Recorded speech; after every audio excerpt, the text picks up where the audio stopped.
coming to the final performance of the original show.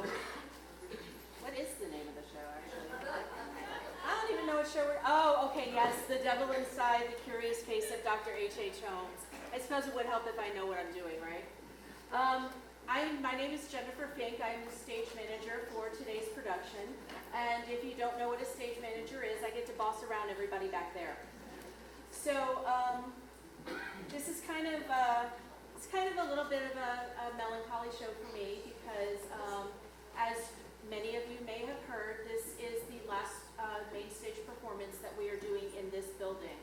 I have been a part of this theater since I was 17, so it's a little bittersweet for me. However, we are moving to an amazing space in downtown Leesburg, the Tropic Theater, and we want to encourage all of you to come visit us there because we have some amazing shows that are going to be coming up, and let me tell you about those.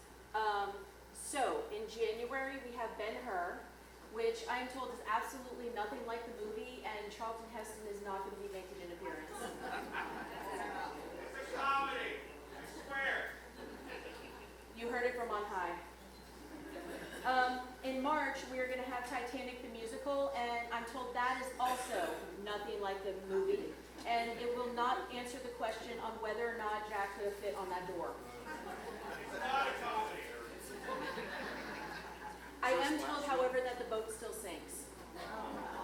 I know, icebergs. Who knew? However, in May, we have a known comedy, and it's The Gods of Comedy, written by Ken Ludwig. And if you've ever seen any of Ken Ludwig's shows, you know that you will be laughing from start to finish. So I encourage that you come and see all three of these and support our theater in its new home. So let's see, I talked about that. I'm a stage manager, they give us lists. We talked about that. Okay, exits. In case of an emergency, we have 2 exits back there and 1 exit over there. And just remember, you have to be faster than the person next to you. As you know, this show is an original production. This is the first time that it has ever made it to the stage. So we had a very big job doing that. The 2 people that brought this to paper and helped us bring this to life, Bo and Derek, are actually here. They will be in the lobby after the show. If you have any questions about the show or you want any more information, please make sure that you ask them about it. And even if you don't have any questions and you want to ask them what the hell they were thinking, ask them about it. Cell phones. If you guys have cell phones, please make sure that you turn them off. All of our actors up here are mic'd so that you are able to hear them better. Sometimes cell phones interfere with that, so I don't want them to jump off the stage at you, so put them on stun or silent, whichever one works better for you. Do you have T-coil here? Do what? T-coil for the hearing aid? Yeah, T-coil sound. We do not. We do not. Okay. I had to look on high for... Oh, okay, so our current electric in this building won't allow it, but that is is that something you guys are looking at? We can hope. Yes. Get back to us on that, and Will it be with the new theater? we hope so, but we don't have what the electrical schematics are for that yet, so keep your fingers crossed. But that also means you have to come see us to find out. Okay. So, let's see, I did that. Also, your word of mouth is our best advertising, so if you really like our show this evening, please tell all of your friends about it. Because it is an original show, this is not going to be the first time that it is going to come to the stage. It will probably come to the stage in another, with edits based on what we've done, so make sure that you keep an eye out for that. But just in general, your word of mouth is our best advertising. So if you really like what we've done here today, please make sure you tell all your friends about it so they can come and see a future performance. Even if you don't like what we've done today, tell all your enemies about it so they can come and see a future performance. And with that, I'm going to go backstage and make sure they come on stage and entertain you. And please enjoy our production of The Devil Inside, The Curious Case of Dr. H.H. Holmes.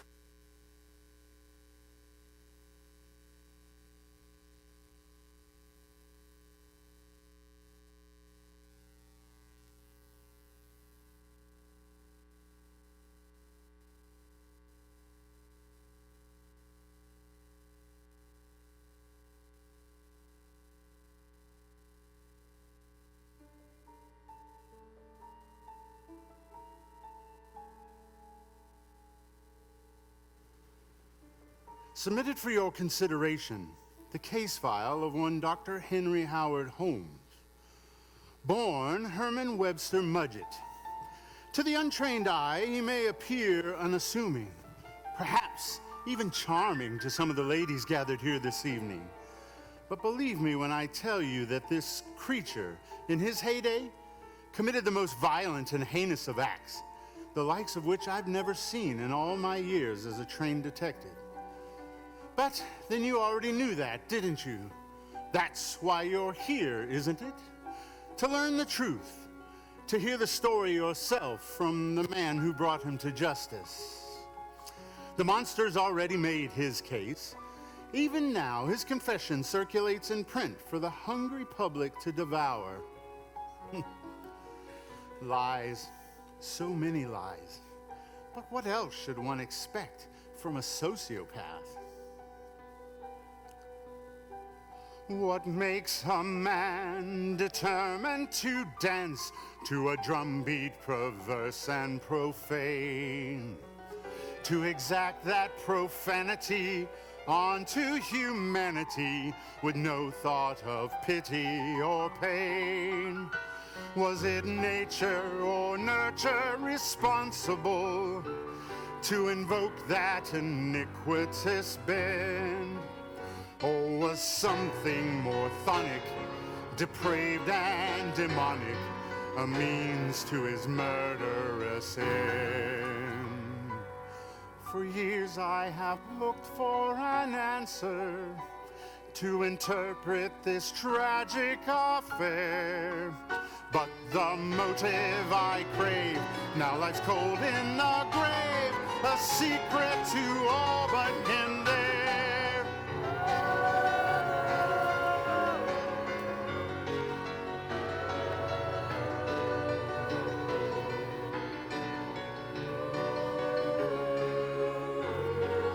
Why do we cling to this terrible thing while allowing his legend to live?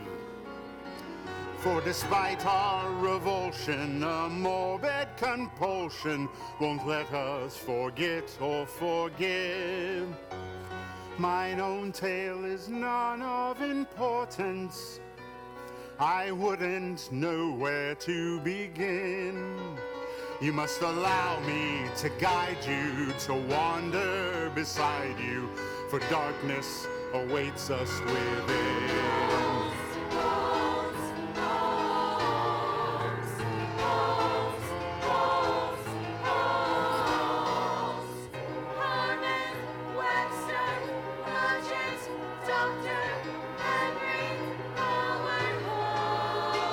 So let us look back, let us turn back the clock to an earlier marker in time. Let us seek the humanity neath the insanity long before castles and crime.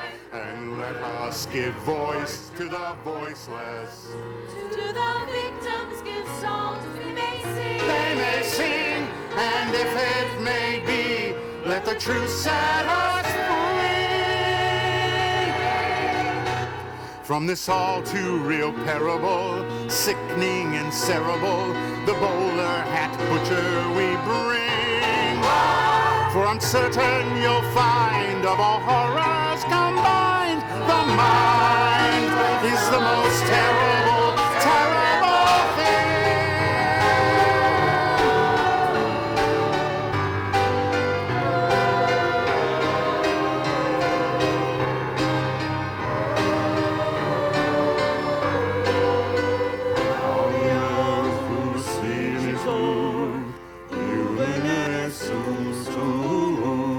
Today, class, we will continue our exploration of the circulatory system. He wasn't always known as Henry Howard Holmes. We've already examined the venal and arterial systems of the human anatomy. He was once just a curious, ambitious medical student at the University of Michigan. Today, we'll begin our unit on the most vital of organs, the heart. To his fellow classmates and professors, he was just simply Herman Mudgett back then.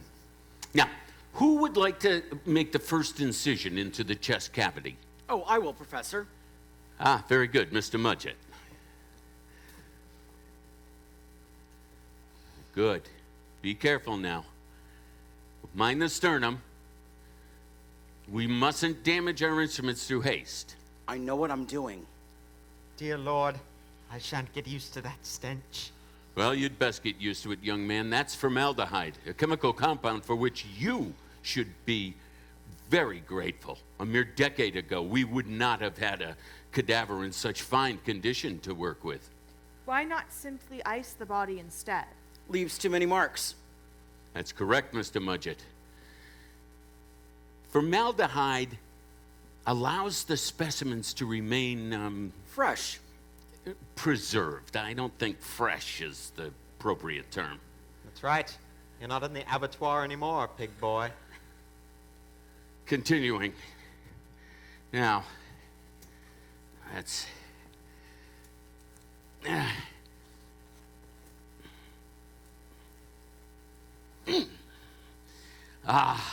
behold the heart, and in such magnificent condition.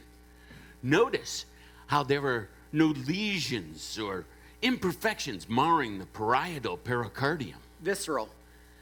What? You meant the visceral pericardium, sir, not the parietal. Is that not what I said? No. Moving on.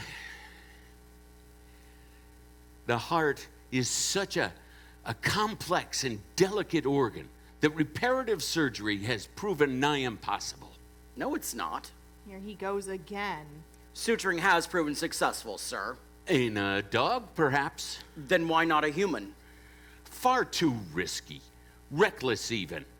Pericardial surgery has proven time and time again to be fatal to its subjects. Only a fool would attempt such a procedure. You've tried it yourself, then? Mudgett! Herman, please. Let the man speak, for God's sake. No, this attitude has gone on long enough. Why must you presume to question my authority and my patience, sir? I shall not allow this kind of defiance in my classroom any longer. What is it you suppose yourself to be? Someone and something you'll never be, sir. Which is? Great. I will not settle into a life of pleasant academia. Those who can't do, after all. Pretty bold words for a New England farm boy. The rest of you leave us. We'll continue this shortly. Right now, I'd like to have a word with Mr. Mudgett alone. Mr. Mudgett, in spite of your insolence, you show promise. I had hoped that you would grow and mature into a more serious student.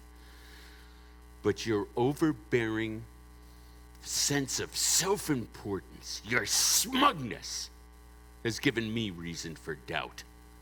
Your arrogant attitude will only impede your ability to become an effective surgeon. This is what you lack, sir. Without it, you're nothing.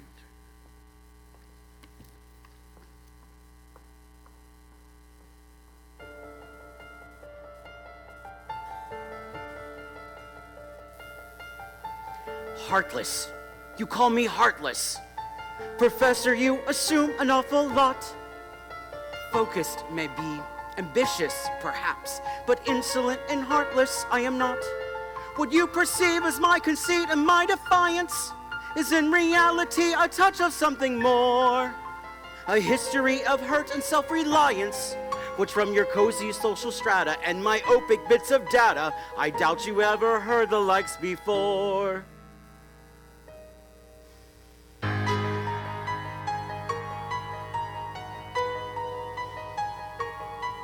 Ever since I can remember, I've been scrounging and surviving. It was a butcher's shop that brought me here. Not scholarship, but striving. From the slaughterhouse to the surgery, see me come alive as my drive expands.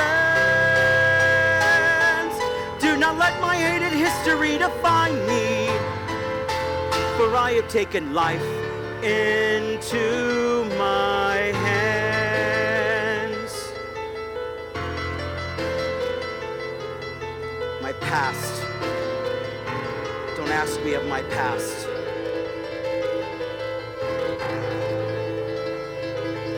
Father often raged and beat us in his fierce intoxication, while Mother had her Bible hell-bent on our salvation.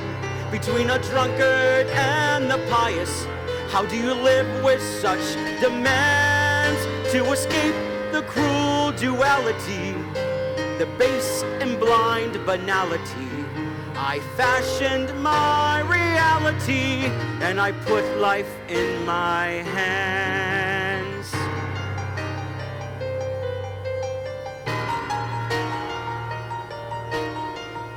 Even as a schoolboy, how the other children taunted me. Yet from their wanton jealous pranks, I've come out somehow offer thanks for an incident that ever since has haunted me.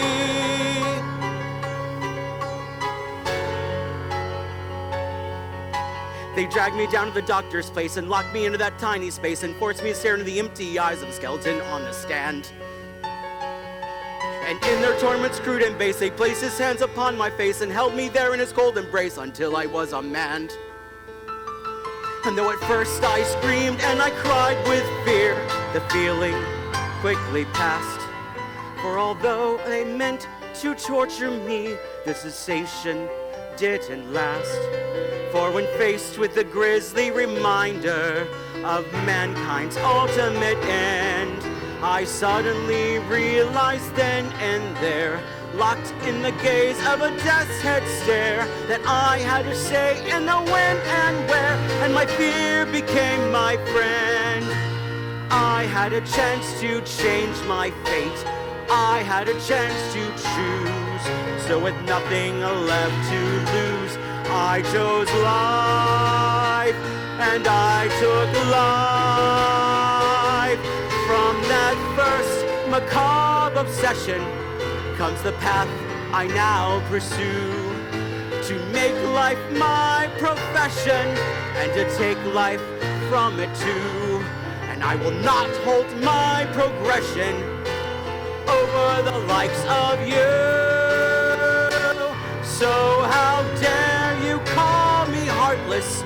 You know nothing of my being. How can you understand me when you don't know what you're seeing? I will not let you judge me. I rebuke your reprimand.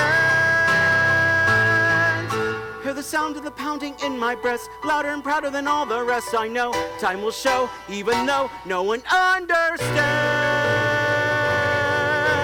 For I will have life, and I shall have life when I take my own life in my hands,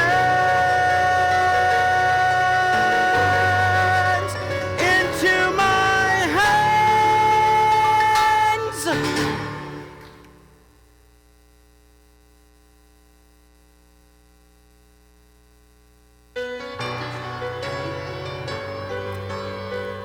How lofty are the delusions of the young.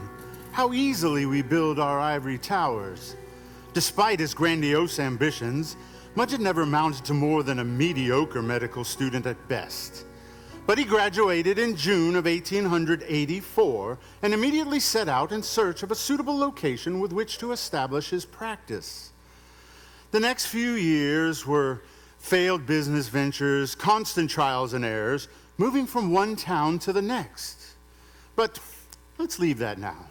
Let's move ahead in time to Summer's End, 1886, where the next significant chapter of our story is about to unfold. In the most unlikely of locations, a small Midwestern town whose citizens are blissfully unaware of how their lives will soon be changed forever.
anywhere.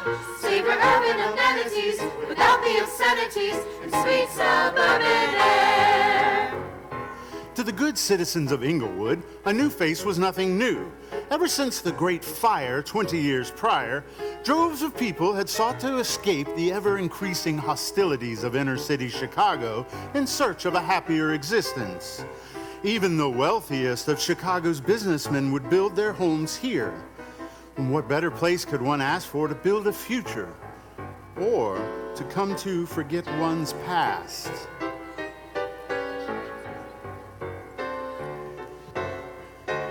Welcome, welcome, one and all. 6 miles south of the city of Chicago, I think I found a place to fit in. A setting to pursue stability and true civility, where nobody knows who I've been. 6 miles south of the gritty inner city, after years of fears of failings and plans. Perhaps amid the serenity, I could build an identity and put life in my hands. Oh, now, Sonny, easy does it. Where's the fire? Say, what's the matter? Him gonna hit you or something? Oh, you must be one of the new arrivals. Well, buddy, the boys on the force don't act like those Chicago cops do. Hell, we don't even see half the action those city bastards gotta put up with. Only reason we got the squad is to make the locals feel good and keep the rich folks happy. How most reassuring. Ah, we got it pretty good. So why don't you take the stick out and stay a while? I'm sure you'll come to like it around here, Mr. Holmes, Dr. Holmes. Oh, put her there, Doc. Pleasure to meet you. Good luck to you. And remember, fella, you're in Inglewood now. I think I'm going to like it here.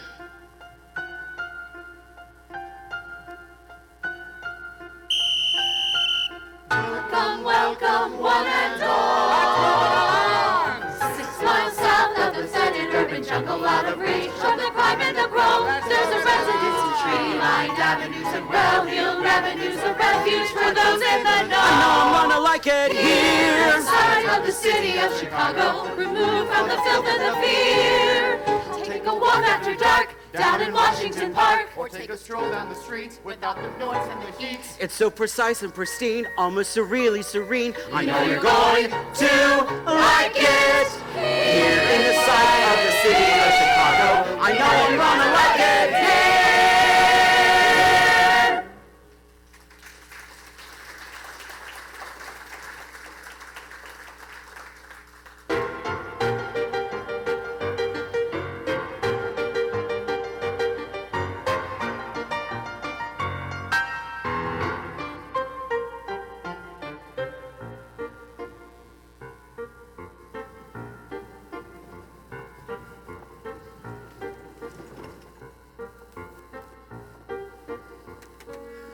Good afternoon, madam. Good afternoon, sir. How might I assist you? I noticed the sign out front from the station. It lists this pharmacy under a Dr. E.S. Holton. Is that correct? Yes, sir. That is correct. Splendid. I was hoping to speak with him, if I may, on business. Would Dr. Holton be your brother? Your father? Oh, your husband, perhaps? You're new in town, aren't you? Yes, arrived just this morning.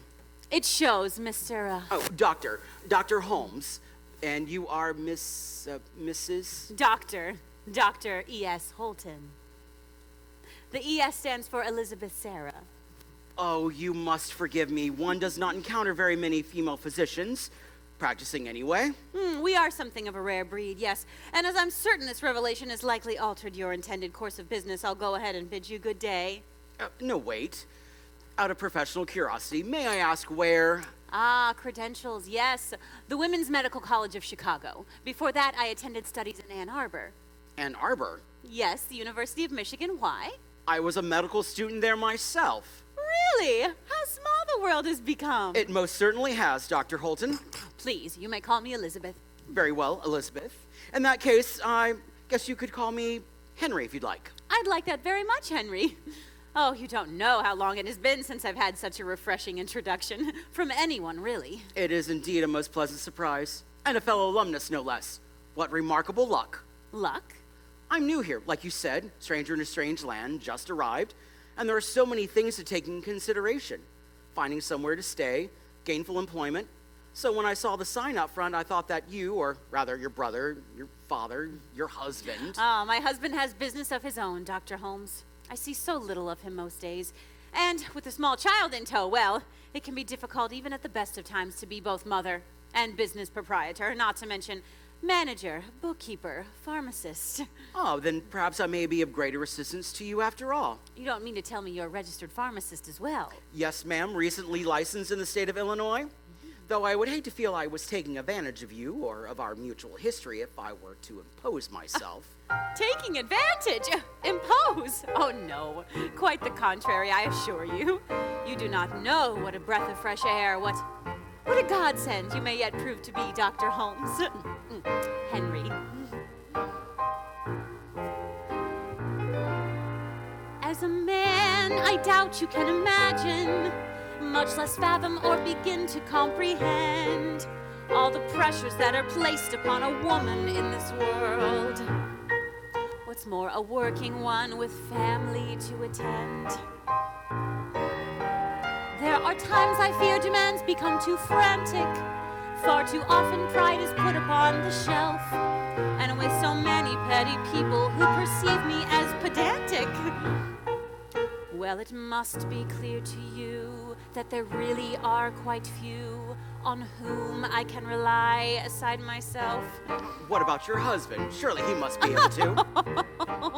What, William? Oh, you do not know Willie Holton, Dr. Holmes. Now the good Lord bless my husband for his patience, for he works the railroad all the livelong day. But when I try to speak my mind with him, increasingly I find with him there's only so much left that I can say. So with both my business and my marriage going under, suddenly you walk right through my door. You must forgive me if I cannot help but wonder if this might not be the reprieve I've waited for. At last, there's someone who understands. At last, there's someone who cares, who stands before me with no demands, the answer to all of my prayers. At last, it seems I can breathe again. At last, I finally feel free. If it means I can trust you, now I know what I must do to fashion my fortunes at last. Forgive me if I gush, but what a lovely rush after all I've been through. For I had never said a word if I'd never heard of a person like you. Oh dear, to place such pressures upon you and on our first encounter. Oh, nonsense, Mrs. Holton. Dr. Holton. Elizabeth. Elizabeth. While it's true that what you say is somewhat foreign to a man who lives amid the world of men, nonetheless it's undebatable there's something quite relatable in where you are and where I once have been. For the two of us, despite our circumstances, have desired but the same thing all along. For society to give us equal chances and to prove to our detractors they were wrong. Yes. And now at last there's someone who understands. At last there's someone who cares, who sees before him a kindred soul and shares the same burden she bears. At last I feel like I found a friend. At last I'm where I belong. You were most unexpected. But now we've connected, we're facing our futures head on. No promises are made, and still a bit afraid after all that has passed. But to know I'm not alone, that will keep me going and growing at last. You're certain you won't mind working under a woman? On the contrary, I shall relish in the opportunity. Dr. Holmes, really? I didn't mean. I know. How soon can you start to work, Henry? Tomorrow morning? Or is that too soon? No, not at all. Tomorrow cannot come soon enough. Very well then. I shall see you tomorrow at 8. Good day, Dr. Holton. Good day, Dr. Holmes. Thank you.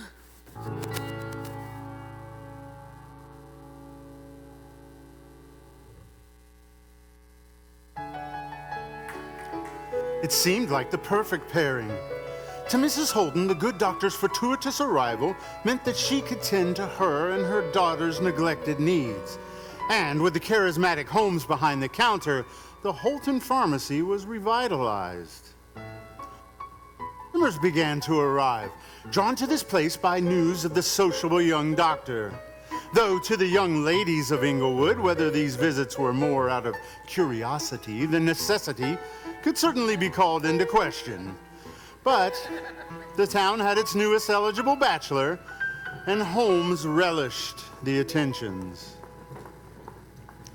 Meanwhile, a change had begun to come over Mrs. Holton. As the days rolled by, her demeanor became increasingly melancholic, and only Holmes seemed able to cheer her.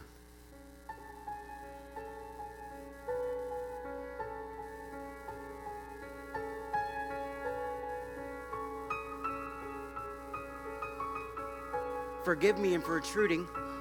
You told me to stop by. I hope the hour's not too late. Not at all, Henry. Please sit.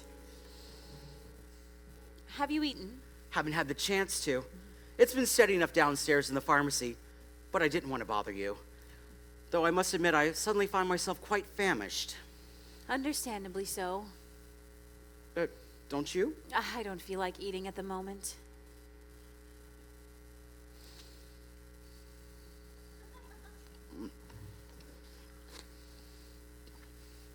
Where's little Abby and your husband? Oh, William's taken Abby out west to visit relatives. They left on the train this morning. That explains why it's been so quiet. To be honest, I'm glad they aren't here right now. Henry, there's something I must discuss with you. It's been weighing on my mind for some time now. Go on. I'm with child again. I see. I can't go on like this. Having one child at home, trying to keep us going alone most of the time, it's too much to bear. Henry, I don't know if I can do this any longer. No, I understand. I knew you would. You're probably the only one who could. I trust you, Henry. I know. I've been giving a lot of thought to the matter, and I'm going to sell the pharmacy. I need to sell it. It's been a tough decision, but knowing you, seeing all the good you've brought to the place, to our lives, Henry, I think you should have it. You've worked so hard. But Elizabeth, I can't buy it. I'm a man of modest means. Henry, I want you to have the store. We can come up with terms. Would that make you happy, Henry? More than you can imagine. More than life itself. Thank you, Elizabeth, for everything. I will miss this place. And it will miss you.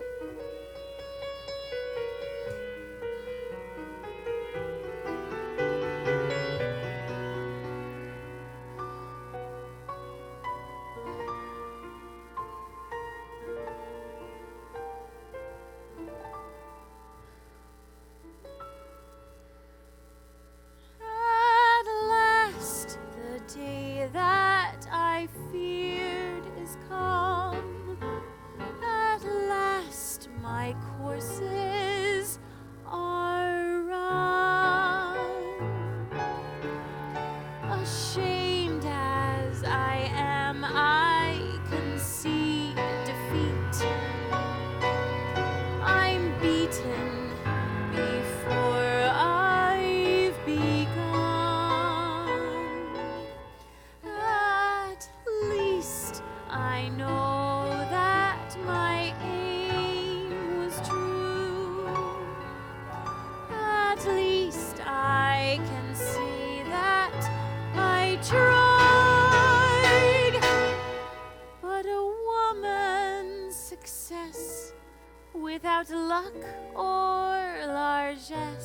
at best is tested till all hope has died.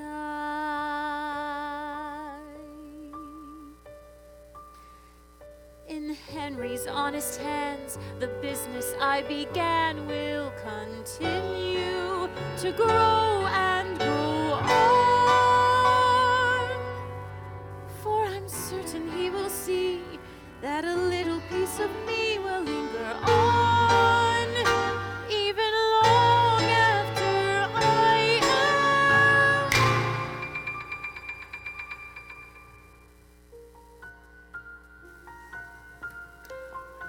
For years, what became of Mrs. Holton and her family remained the stuff of mystery. But Holmes would inherit the pharmacy and move into the Holtons' former living space above the shop. In time, customers would begin to grow curious.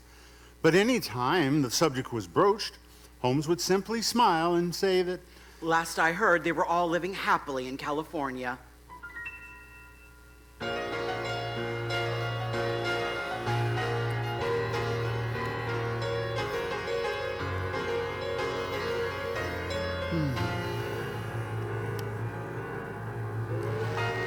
Chicago? Oh, it's even grander than you described it, Henry. Well, it sure beats Minneapolis at any rate. Myrta Belknap. Naive, inexperienced, and easily persuaded. Holmes couldn't have asked for a more perfect catch. They met while he was on business trips in Minnesota. And while their courtship was swift and, well, unconventional, Holmes found joy in breaking conventions. She arrived in the winter of 1886 to join her new fiancé. Myrta. Henry? Oh, it's been so long. How are you, darling? Here, take your coat off. Stay a while. How are your parents? Are they happy for you? Of course they are. They're so certain we'll build a wonderful life together. They'll be coming down after the new year, and they can't wait to see the pharmacy and visit the city. Myrta, we have our whole lives to plan such things. For now, let's get you upstairs and out of those wet clothes before you catch your death. Oh, Henry, you're incorrigible. And we've only just begun. Tonight, we dine out on the town and then go dancing to a ragtime band. Oh! Holmes converted the pharmacy's second-floor apartment into a home for his intended, filled to the bursting with all the latest conveniences and comforts, all bought on credit, of course.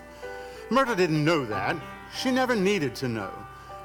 She was head over heels, and for all intents and purposes, Henry and Myrta were the perfect couple. Never once in a million years, or even in a lifetime, could I imagine I'd be as happy as I am. Dreary Minnesota seems a shadow of a memory, a long forgotten part of me, someone who I used to be. For now, every morning I awaken to reality, and I long to hear you breathing as you lay there by my side. Who could have foreseen that in spite of all the obstacles and many miles between us, I was born to be your bride? You're too good to me, you are. You're an angel through and through. And I don't know what I did, dear, to deserve you. Oh, go on. I thank the lucky star that led me straight to you. And until the day we perish, I will honor, love, and cherish, and do whate'er I dare, love, to preserve you. You are the most important thing in my life, Myrta, darling. Each smile you give me gives me a thrill on its own. To think I might have lived a life on my own, Myrta. To think I might have lived my life alone. You're not alone, but Now we're together at last. And honestly, that's all that matters. Just say that you love me. Oh, Henry, you know I do. For life is a song, as long as I'm here with you. Holmes and Myrta were married in January of 1887, and the blushing bride was the very picture of happiness. The groom, on the other hand, had failed to mention an important detail. He was already married, still married, in fact, to a woman back home in New Hampshire, the mother of his firstborn child. Holmes never bothered to divorce his first wife. Simply growing tired of her, he spent more and more time away until one day he completely vanished from her life. Myrta didn't know that.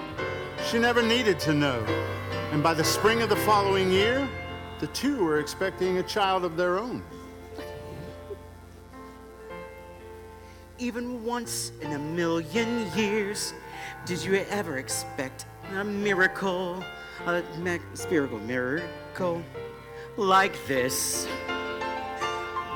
There is no way of expressing what a joy and what a blessing. There isn't simply knowing that inside me life is growing all for you. You are the greatest husband a woman could have. Myrta. Darling, my wildest reveries never could yield such a view. And just to think that our two will soon be a three, Henry. So it seems to me your dreams are coming true. Oh, it's true, and they've all become clear Whenever I'm here with you. Myrta's family would return in the summer of 1888 to help with preparations. They bought a house 20 miles north of the city, where Myrta became an increasingly more frequent visitor. Her time at home and in the shop having begun to feel uncomfortable for some strange reason. You have the most beguiling smile that I've seen. What was your name again? Dear madam, how glad I am to service your needs. Henry! Thank you for visiting, madam. Have a very good morning. Henry, how could you? I can't believe Myrta, you. darling, whatever is the matter? I saw how you were looking at that woman. How was I looking at her, my sweet? You know what I mean. Don't play the innocent with me. Ugh. This isn't the first time I've caught you behaving this way. Myrta. Shut up, Henry. I've seen how you ogle the women who come into the store. I know it's the truth and there isn't a thing you can say. You don't know what you're saying. So save your words, I've heard them all before. Would you listen to yourself, Myrta? You're hysterical. I am not hysterical. Take your hands off me. Myrta, what's wrong? The baby. I think it's coming. Are you certain? Come on, darling. We're getting you upstairs and back into bed. No! No! If this is how you behave as a husband, what sort of father are you going to be? How do I know I can even trust you anymore? You're just going to have to. Think of the baby, Myrta.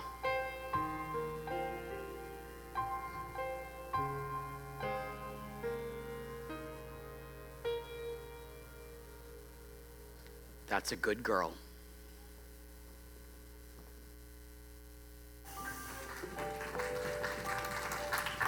On July 4th, Myrta gave birth to a healthy baby girl, Lucy. And almost overnight, the good doctor's demeanor changed. He was once again the doting and dutiful husband that Myrta had always longed for. He fawned after their daughter with the patience of a saint, though whether that was more to impress the in-laws or to satisfy some internal paternal needs certainly could be called into question. But Myrta didn't care. She never needed to know. All that mattered was that she finally had a loving family all of her own, even if it was 30 miles from her beloved Henry. You are the most important thing in my life, Lucy. Each smile you give me gives me a thrill all its own. If only your father could see how special you are, Lucy. I'm sure he wouldn't leave us so alone. But for now, I guess it's just us, you and me and Granny and Grandpa. Your father has business, how busy can one man be? I suppose that I shouldn't complain. It was beautiful while it lasted. And it's not like he's gone, he just isn't here. He'll be back soon enough, don't you cry, never fear. For I know I'll be strong as long as you're here with me. For better or worse, Myrta had what she wanted. Holmes, on the other hand, wasn't satisfied. He didn't know how to be satisfied. His latest obsession coming in the form of a large vacant piece of property on the opposite corner of the newly renamed Holmes Pharmacy. Holmes wished to increase his business empire, and his current location just simply could not contain his lofty goals. His only problem was how to make this obsession into a reality. Of course, such details never stopped him before.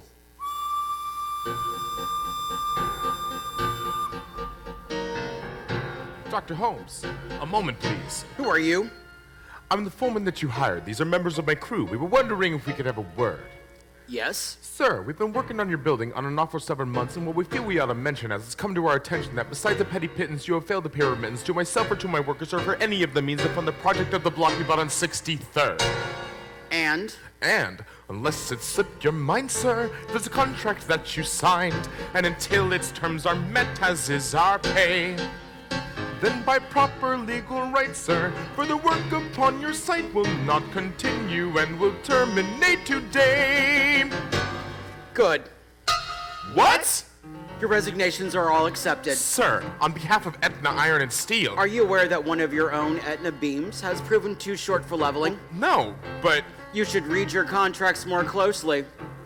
That faulty design reneges on your terms. And unless you can rectify the situation, I have permission to order you off the property for demonstrating subpar performance. Just be grateful Mr. Campbell has let you remain for as long as you have. There is no room here for failure, gentlemen. Now be gone, the lot of you. Son of a bitch. Let me at him. What a bastard. What a bum. You know what I say, put that cheat into the ground. Yeah! Boss, you're either with us or against us. And that miser is a menace. Our blood and sweat meant not to him. It's high time someone got to him. And if I get to him, be sure he won't be found! Hey now!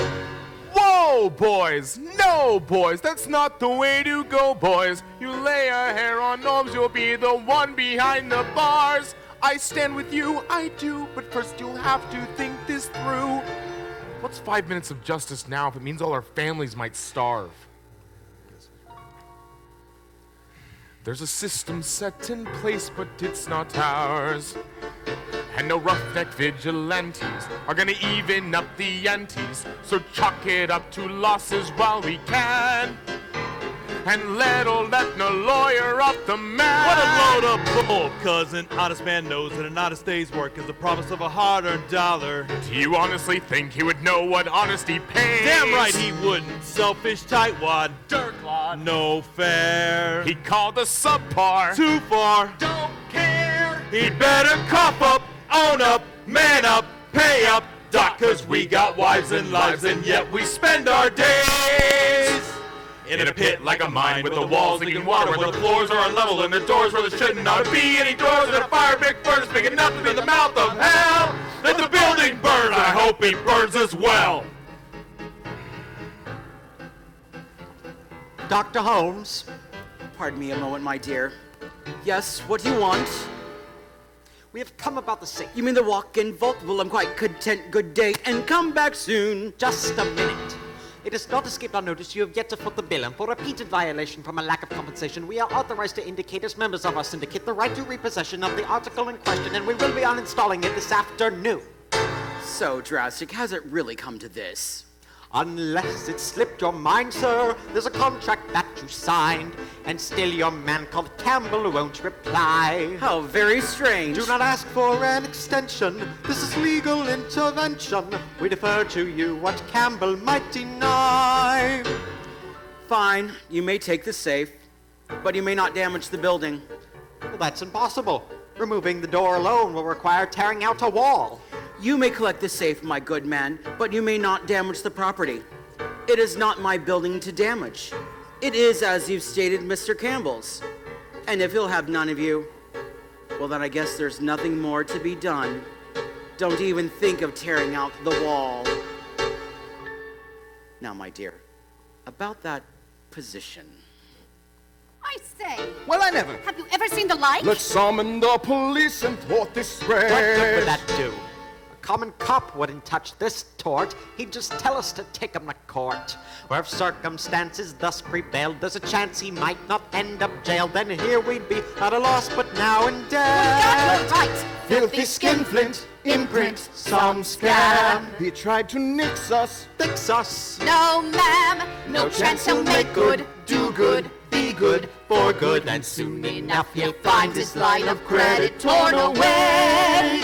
Sure, his demeanor is clean, but the racket not respectable. He deals in dirty deeds and in a manner undetectable. The crooked rows of corridors and angular interiors epitomize the man in charge. He may win this round, but he'll get his by and large. By now, a pattern had begun to emerge. Though to the citizens of the world, much less sleepy Inglewood, no one paid much attention to Holmes's shady businesses. Yes. And because at the same time that Holmes's business's empire was growing, disturbing news from abroad. A madman, a killer, who stalked the streets of London, who ravaged the ladies of the night, who left behind a bloody trail so vicious that he would simply become to be known as the Ripper. And as fear and rumor would continue to grow, the good people of Inglewood kept in the knowledge that nothing could happen like that in their community.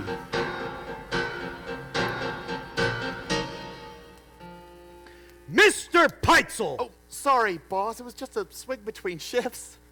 Unless you've lost your mind, sir, there's a contract that you've signed, and I will not allow a drunkard on my site. But I can stop. It's not the first time that I've caught you. Thought by now this would have taught you that a working man with family has no rights. Please leave my kids out of this. Lord knows you've got the skills, Ben, but your reputation's cursed.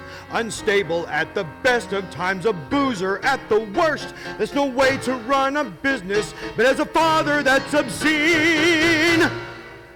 You need help, Peitzel. Professional help. Please don't do this to me. I have no choice. You are hereby discharged without severance. Now get out.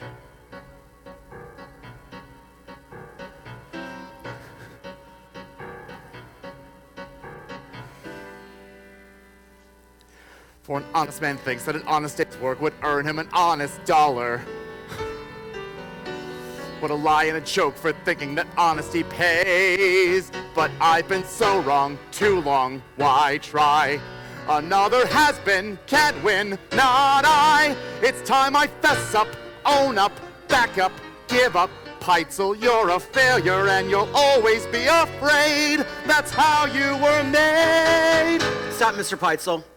Put that away. Dr. Holmes? You didn't deserve that. You were a diligent worker when you put your mind to it. I've been observing.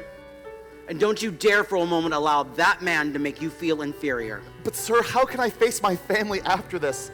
He still owes me. Carrie will kill me if I could use a man of your talents to get my new enterprise off the ground. What sort of work would you be willing to do? Well, anything, sir. Anything at all. Good. You're hired. And don't trouble yourself with the money. You'll pay it back in time. As for you, sir, you've just insulted my new assistant. I shall report you for insolence. You are hereby discharged without severance. Now take your tools and your shoddy labor and get out before I call an inspection. Why, that pigeon-livered rat bag! Dirty horn swoggler! How could he dare write us off without a penny? You know, I say someone ought to kick his selfish arse. For an honest man knows that an honest day's work is deserving of an honest dollar.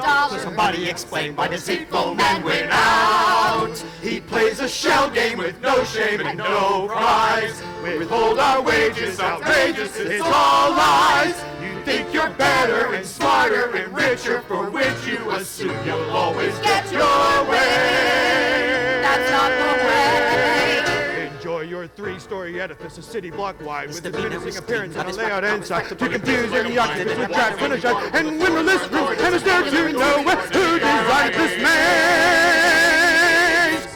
Let the king sit in his castle, but he won't receive our praise. For we've honestly seen his colors, and someday we'll see what his dishonesty honestly pays.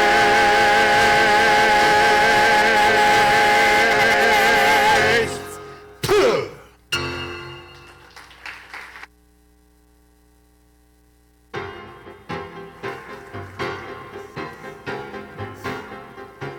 Impressive, isn't it? It took 2 years to complete and countless construction teams to complete it. But the end result was nothing short of fantastic. Yes, well, let's leave that for now. Let's move ahead, this time to the year 1891, where an entirely new set of characters would come to define the infamy of what simply would be known as the castle.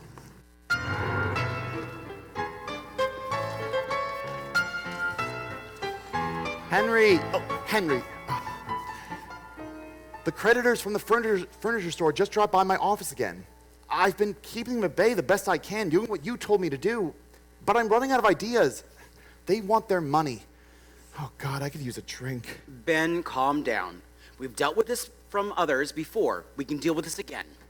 So what are we going to do? Stall them. We'll relocate your office if we have to. Again? We'll put in a change. It'll take them weeks to find you. We'll put in a change of address, and then, but for now, defer them to Mr. Campbell. There is no Mr. Campbell. You know that, and I know that. But they don't, and they never will.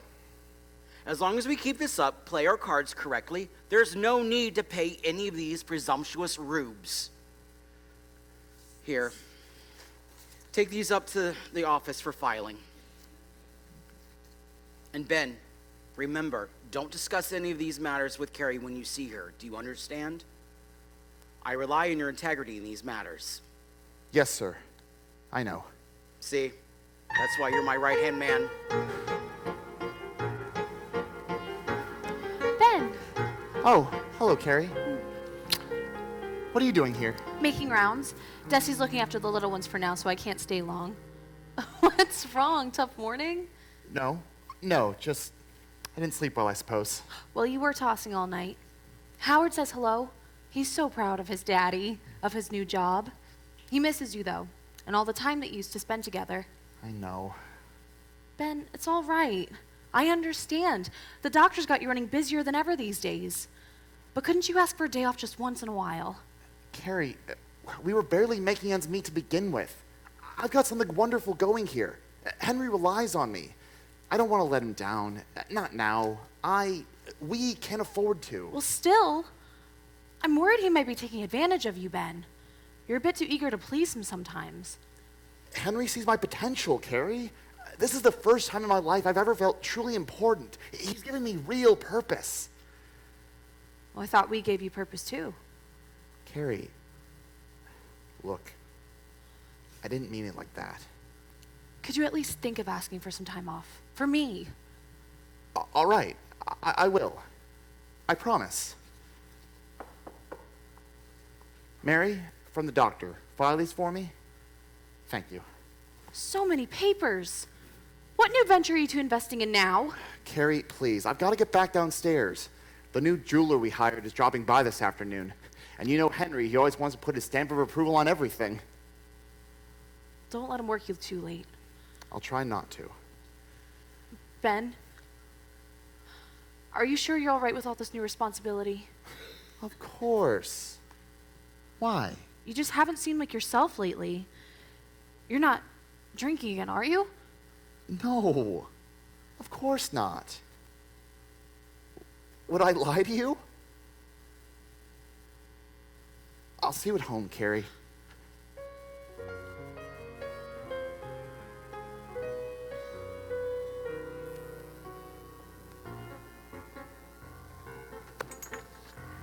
Well, now, good afternoon, madam. A good afternoon to you both. And what brings such a fine young couple into the store today? There you are, Mr. Connor. Mr. Peitzel, please, call me Ned. Ned, of course. And allow me to introduce to you Dr. Holmes, the building proprietor and your new employer. You must forgive my manners, Dr. Holmes. I've only had the pleasure of meeting Mr. Peitzel. Yes, our resourceful Mr. Peitzel handles all of my internal dealings. I take it you're the jeweler he's recommended. Yes, sir. Very good. You see, Mr. Connor, I've long felt that a jewelry store on this office block might attract a wider and more financially comfortable range of clientele. Wouldn't you agree, Mrs. Connor? What? Oh, well, yes, that's a wonderful idea. Allow me to introduce my wife. Julia. Julia. That's enough, Julia. I've looked over your qualifications, and I think your expertise would make a wonderful and, dare I say, profitable addition to our extended enterprise. I'm certain we'll be working very closely together. Accommodations have been arranged for you upstairs, directly over the shop. So you'll be able to come visit your husband whenever you like, Mrs. Connor. Julia would be far too preoccupied with her maternal responsibilities for any such rendezvous. Maternal? Yes, sir, maternal. Our daughter Pearl is only 6 years old. She's going to need her mother nearby to help her better adjust to her surroundings. Well, as it so happens, our Mr. Peitzel has 3 girls of his own. I'm certain the children would make your own little one feel right at home. Isn't that right, Benjamin? What? Oh, yes, of course. And with playfellows close to her own age, I'm certain your precious Pearl, was it? Mm-hmm. Should prove to be of no trouble to either one of you. Perhaps we could even find something for Mrs. Connor to do. Here in the store, of course. I'm not so sure about that. Oh, I would love that. Ned, think of the No! extra income. Julia, I've told you once before, a woman's place is in the home. And home will be right up those stairs. Ned, please, could we consider it? We can discuss these details later if you'd like. Yes, I prefer that. Very well. Mr. Peitzel, would you show Mr. and Mrs. Connor to their new quarters?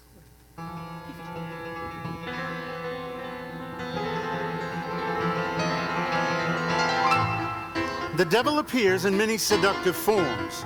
To Julia Connor, who'd long been suppressed by her husband's dominating hand and jealous tendencies, the good doctor proved to be all too alluring.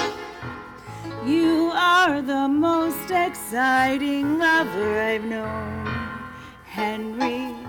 The touch of your hand can awaken my darkest desire. If only my husband had half of the passion you have, Henry, yet you alone can set my soul on fire. Never mind what the world would say. The secret is ours to savor.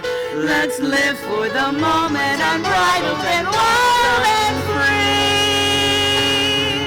For how can it be wrong as long as you're here with me? Holmes and Julia never tried to hide their desires, and any chance they found to steal away they gladly took.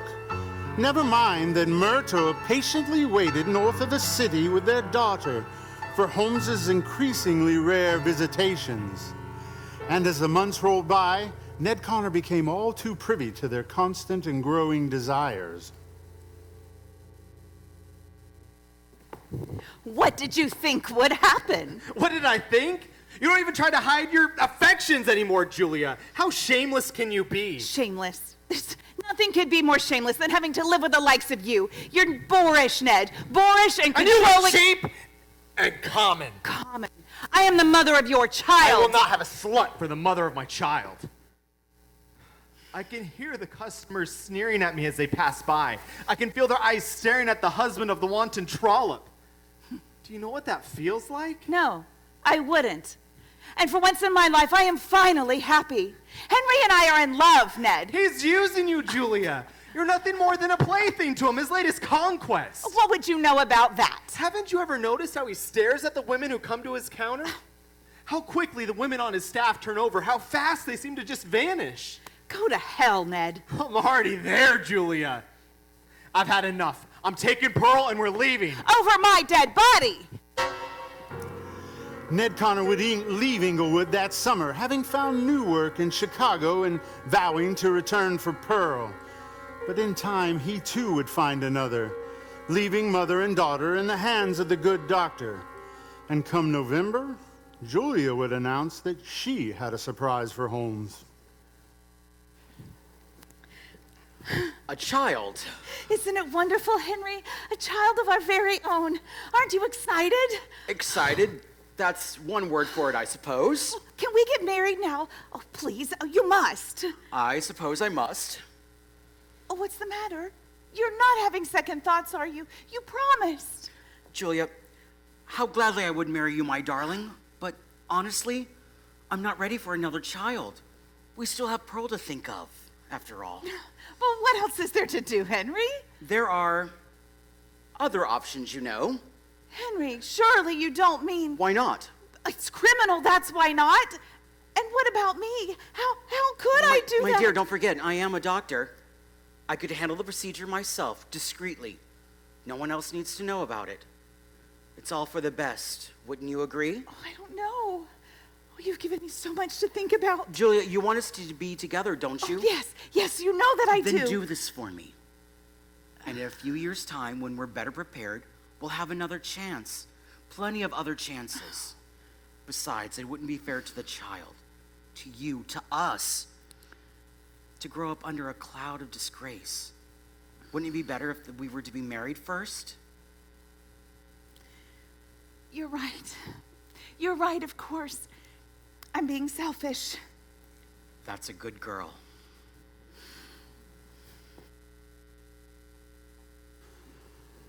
How strange it is that life and death are so often inexplicably combined in one endless, bizarre cycle. The surgery was scheduled for Christmas Eve of 1891. And while most of us would rejoice in the birth of our Lord, one anxious mother would try to find peace while awaiting the termination of her unborn child.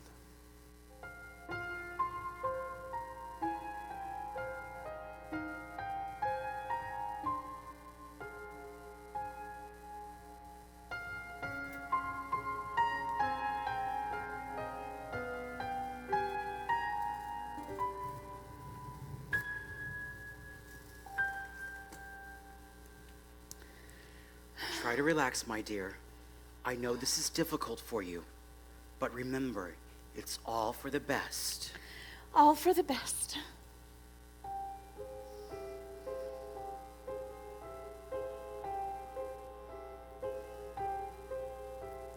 Look at her lying there. What must be going through her mind right now? A little fear, a little panic, yes. And yet she's willing and resigned somehow. But that's the female of the species for you. An enigma most alarmingly oblique. How they aggravate and fascinate and captivate the senses. As they prove to be aloof and elusive, that most feminine mystique.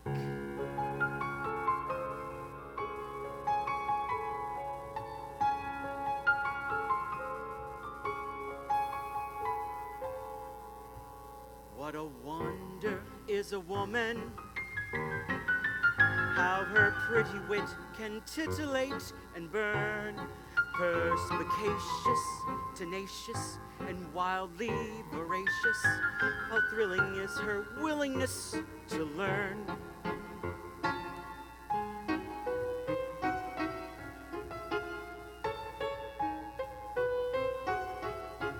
What a shame then she fails at each notion, a slave to emotion in spite of her brilliance and brains. Her domestic position ensures her submission. Be thankful for that, or she'd have all of mankind in chains.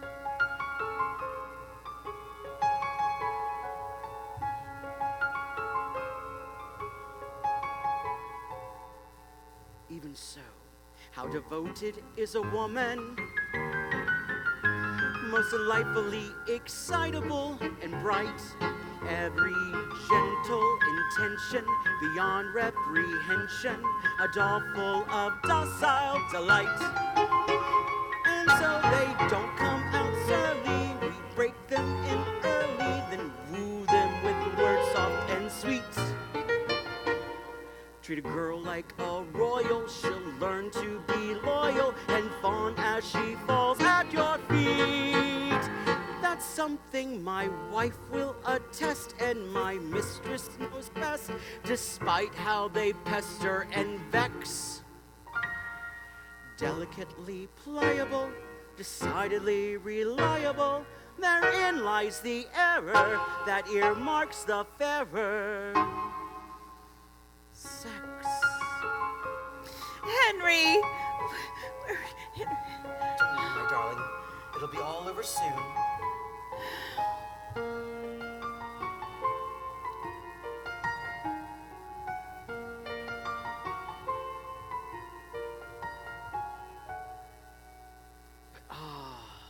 For the beauty of a woman,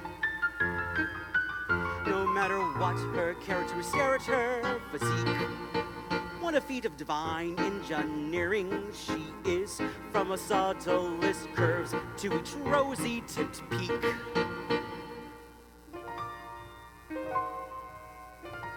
For the want of the grace in their faces and places we lust for wars have been mounted and waged.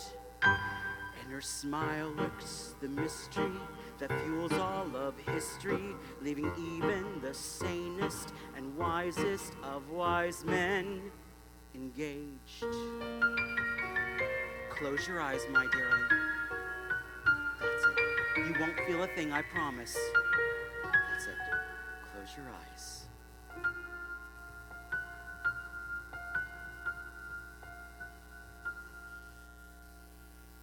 Still, what a riddle is a woman. Both the synthesis and antithesis of man. Is she even aware of the power she possesses? This trembling odalisque upon her divan. It's amazing how trusting they are, just like lambs to the slaughter.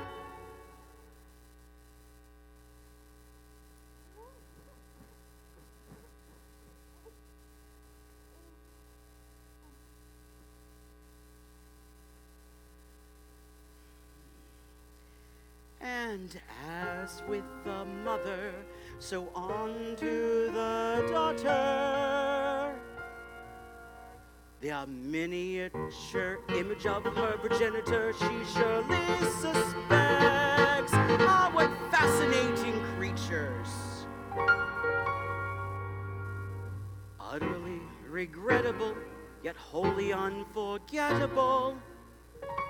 A pair of the fairer, albeit now one rarer sex.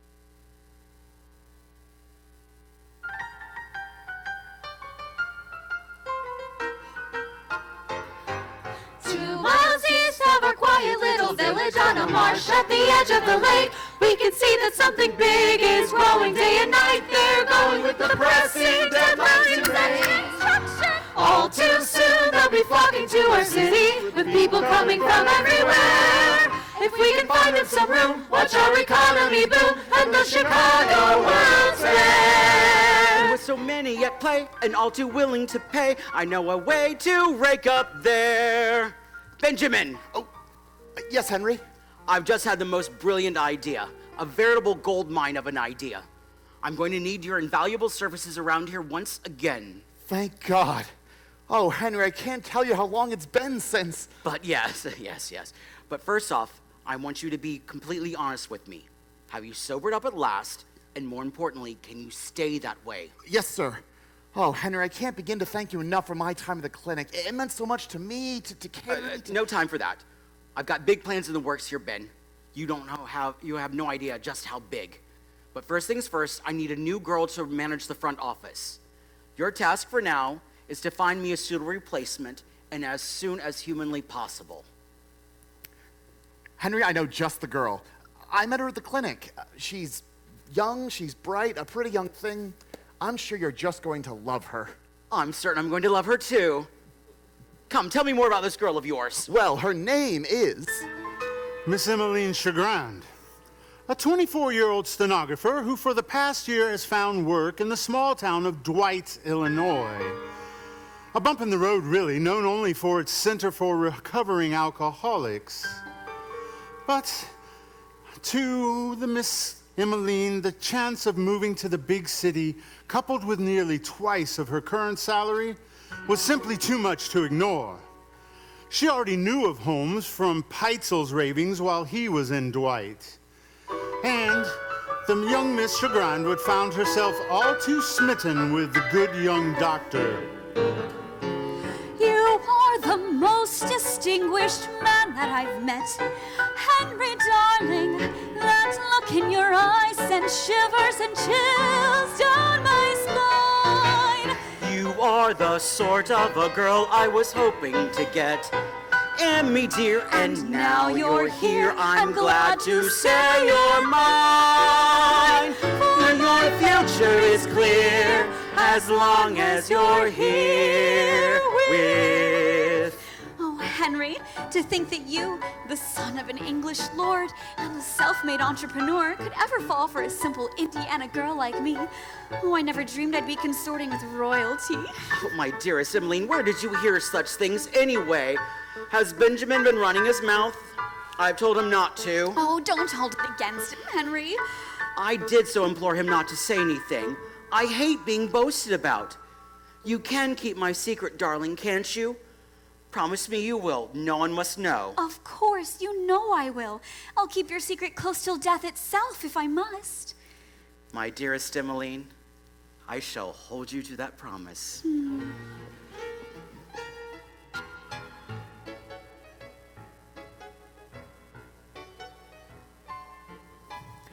Where's Holmes?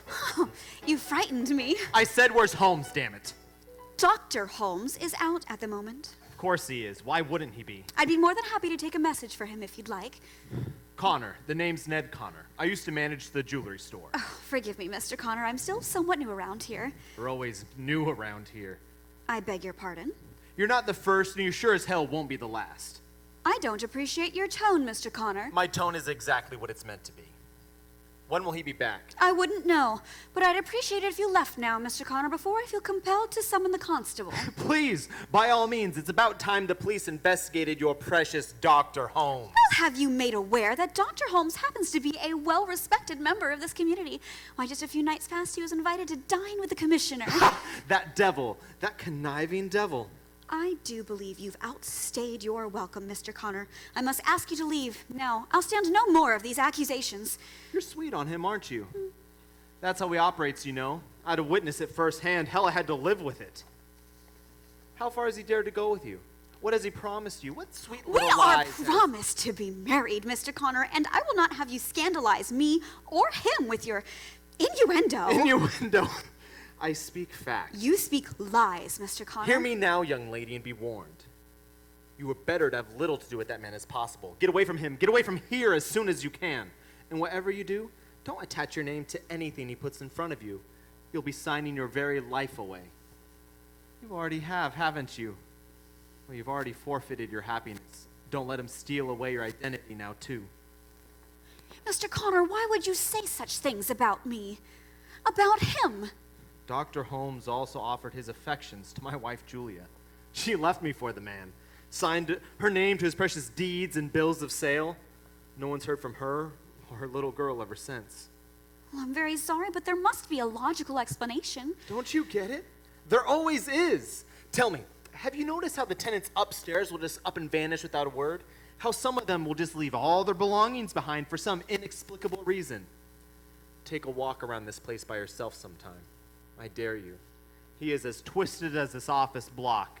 And to think he's adding on an upper level as a hotel. Oh yes, I've heard all about that too. Word spreads. Well, perhaps I can't prove any of these things, but allow me to offer you a fair warning, young lady. There's a darkness about this place, an unforgiving, all-consuming darkness. You're better to open your eyes to that fact before it consumes you as well. Same way it consumed my entire family. When you see the doctor, tell him he still owes me money.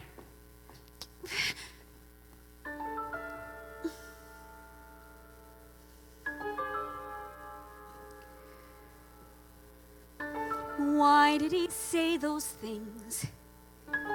Why would he say those things to me? Surely these were words spoken in the heat of anger. Bitter words spoken in the heat of anger. I won't believe it. I can't. But why would he try to help a stranger? What need had he to try and help a stranger? What need have I to listen to this stranger? Unless he sees a danger that I somehow cannot see.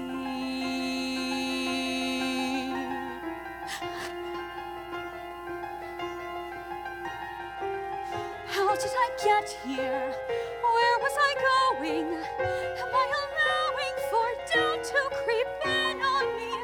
How can I defy it if I can't deny it? I must shut out this feeling of fear. Keep your head down and don't let him hear.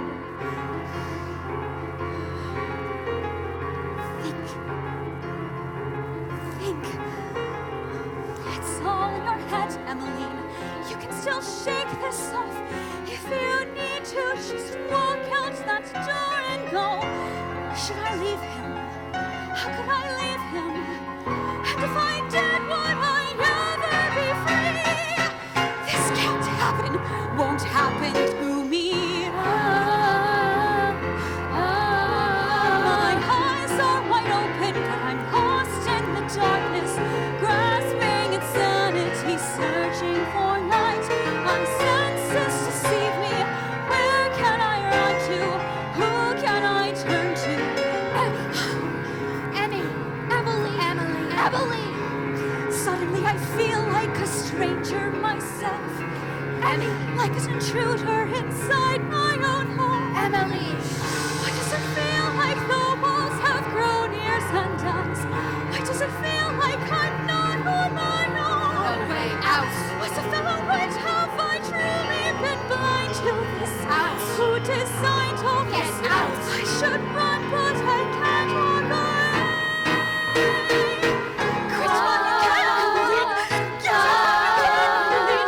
But don't leave here until you are certain. My eyes are wide open, lost in the darkness, grasping insanity, searching for light. My senses deceive. Can I run to? With no one to turn to, alone in the night. Emily. No way out. Come into my parlor, said the spider to the fly. 'Tis the prettiest little parlor you ever did spy. The way into my parlor is up a winding stair. And I have many pretty things to show you when you are there. The way into this parlor is up a winding stair. And I have many pretty things to show you when you are there. I thought you said this was a promotion, Benjamin. It is, Carrie. How many times do I have to tell you that? As many times as it takes for me to believe it. It seems that every time Dr. Holmes gives you another promotion, you spend more and more of your time there and less of your time at home. What am I supposed to tell our children, Ben? Maybe you should tell them to be grateful for the food on our plates and for the roof over our heads, and be thankful that someone cares enough about their father to ensure that his children have a better future. I'm sorry, Carrie. I shouldn't have said that. No, you're right. Of course. I'm being ungrateful. Carrie? Soon. I promise. The new floor's almost done, and then the hotel can open, and the fair's coming to town. And I will find some way to make it up to you. To all of you. I worry about you all the time. The way you run yourself ragged, I can't shake the feeling that one of these days something's gonna happen to you, or to me, or to the children. Swear to me nothing's gonna happen to us, Ben. I swear it.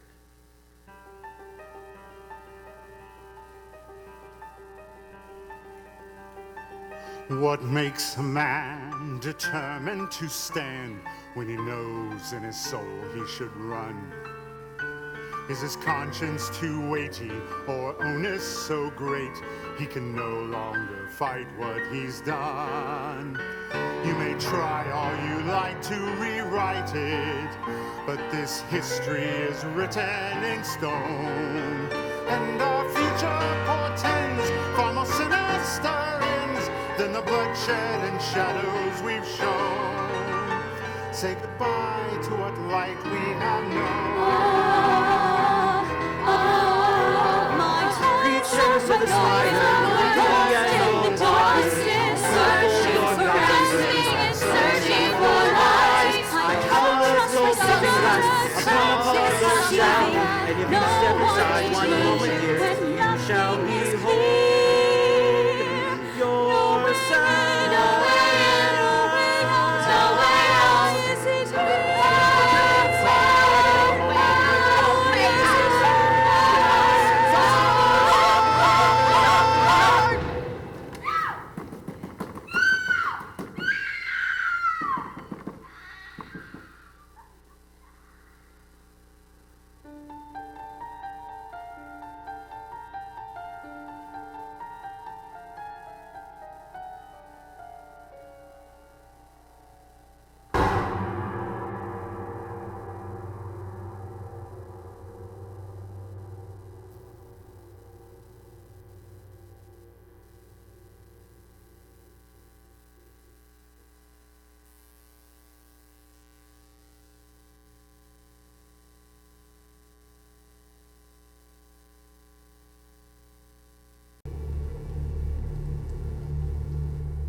Though our eyes are wide open, we're lost in the darkness, grasping at answers and searching for light.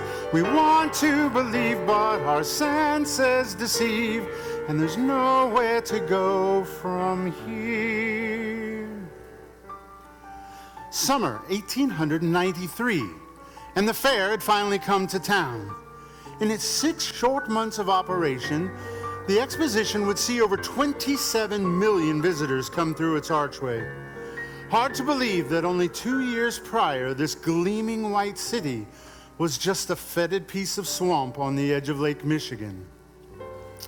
Meanwhile, an industrious young entrepreneur had just finished renovations on his already massive office complex, adding an entire additional story that he claimed was accommodations for people joining the World's Fair.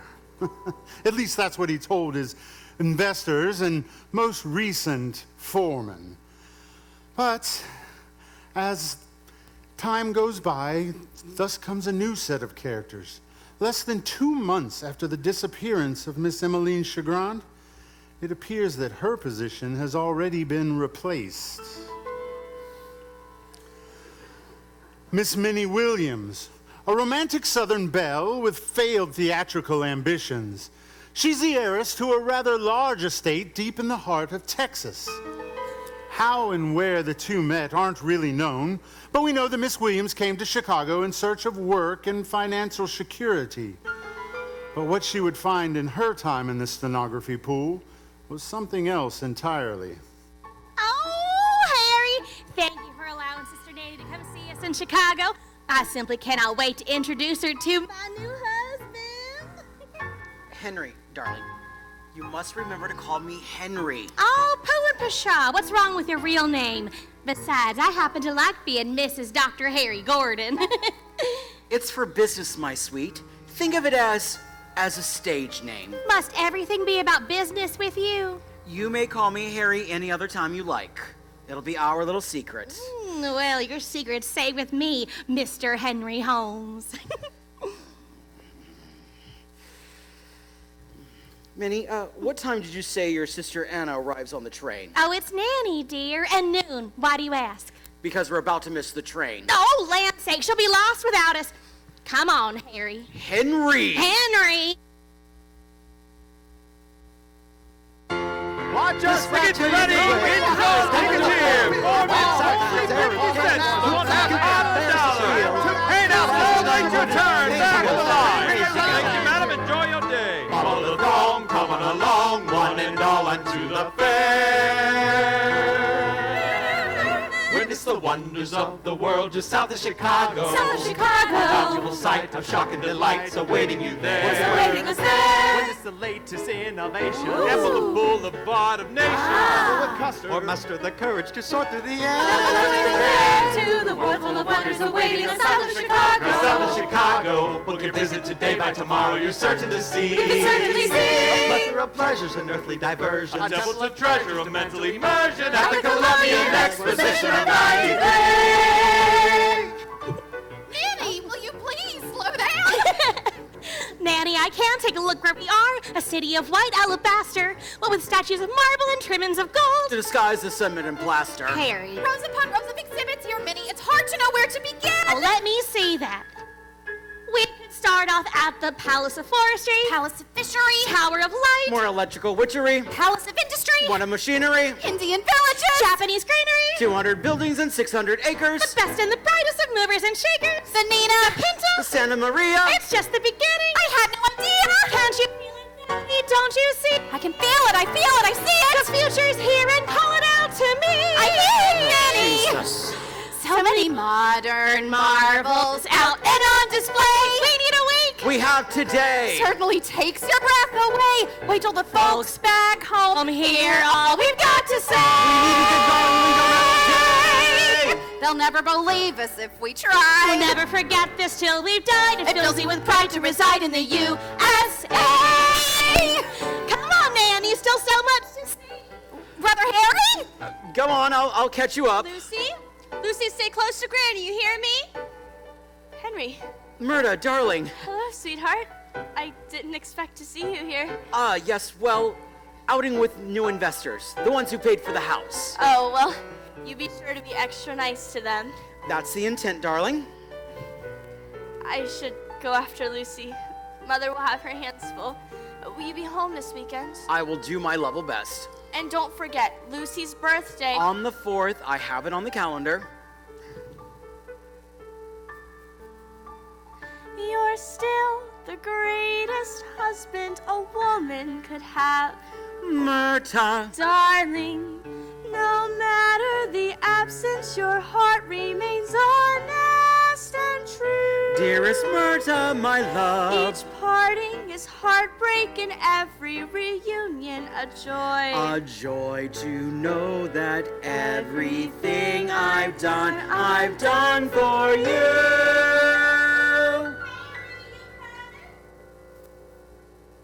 I have to go.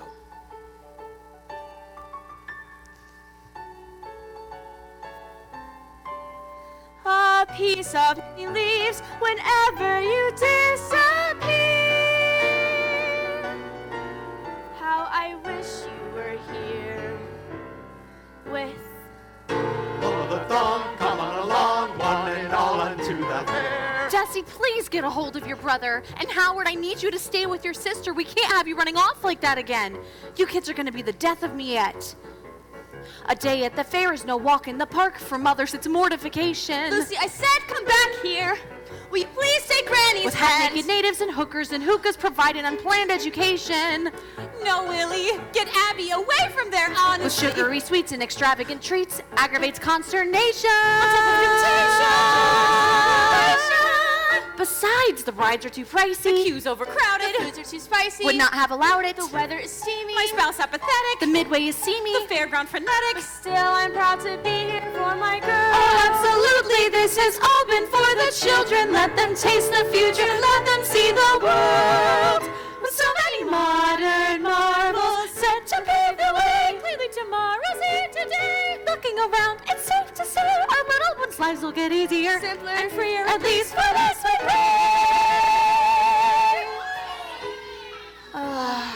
Duty calls. Never off the clock. Enjoy your days out, ladies. Same to you, dear. Hold on, Lucy. Mommy's coming. Here you are. Well, here I am. Where have you been? Oh, I'm trying to be a better husband. If you want to be a better husband, Ben, then stay here and help me with the kids. I thought you wanted a day out with the whole family. Next time, can we please leave them at home? What's this? Not more of those caramel popcorn things again, I hope. No, something better. It's for Howard. Well, it's meant to be for all of them, but really I got it for him. Oh, Ben, are you sure we can afford such luxuries? There are more important things than that. I made you a promise, Carrie, and I'm going to do my best to honor it.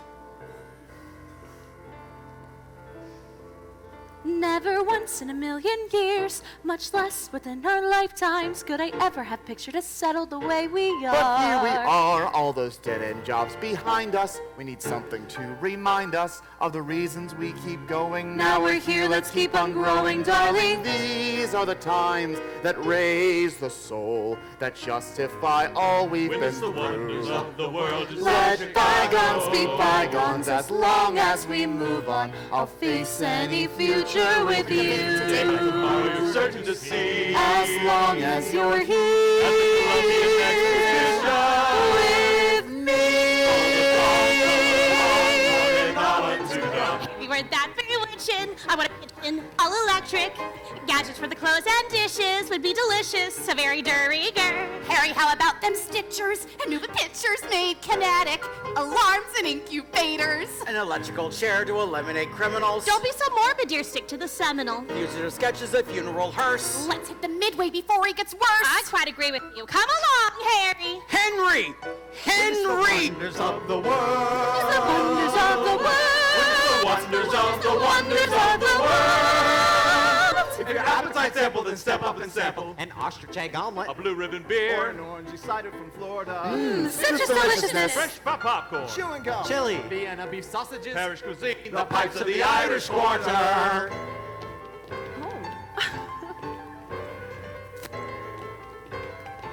Take a ride on the Captain Balloon. To the rider's platoon. Buy a gift at the Persian concession. Ladies and gents, Miss Annie Oakley. So many attractions, you'll find a distraction to hopefully help you forget all about the recession. Oh, yes, the recession.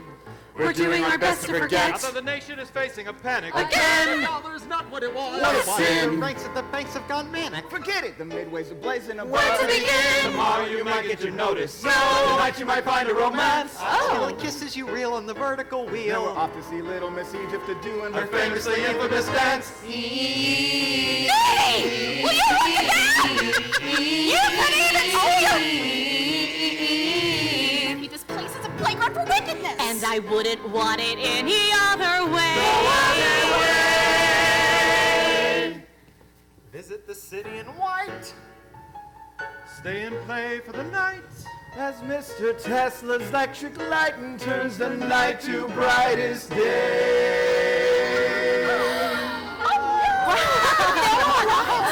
Oh, we sure don't have that much access.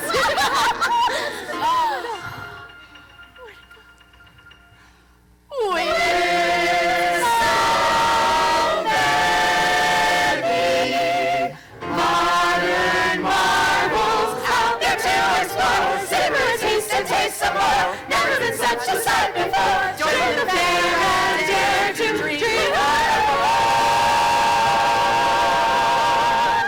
14 bright exhibitions from 46 nations and 20 pavilions and 200 stations with lecturers, models, musicians, and oddities. Thousands and thousands of novel commodities. Wonders, exotic performers, erotic and super abundant array. Proving the future's looking bright. Painted in artificial light. So send up a cheer and hear the hip hooray! Hip hooray! Hey, hey!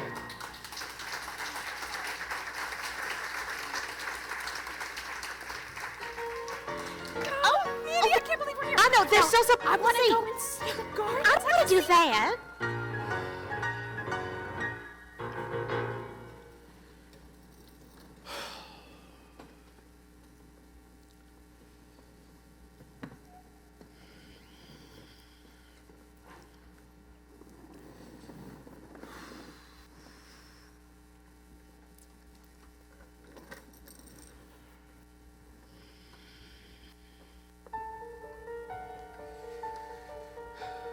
Harry this, Harry that. These southern sisters are The in-law nanny is insistently inquisitive, while Minnie is so frivolously flighty, it's a laugh.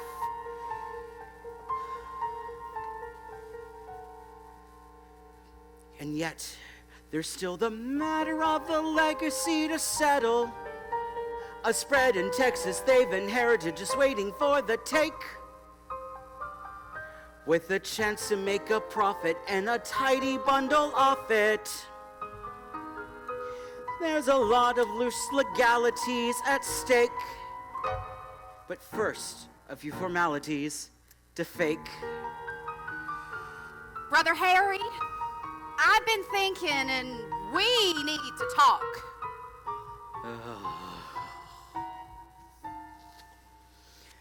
What a nuisance is a woman. Minnie tells me she's planning on signing over the estate. Is this true?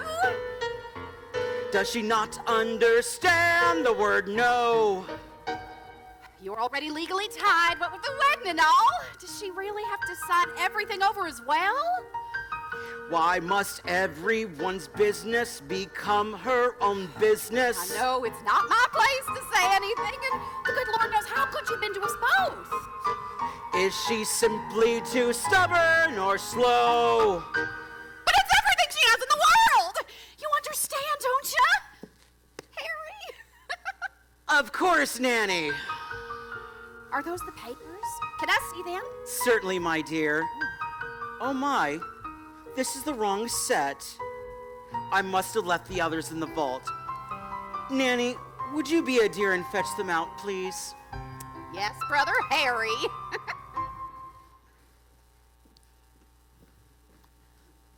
To be fair, though, her strong intuition deserves recognition. She can't see the wood for the trees.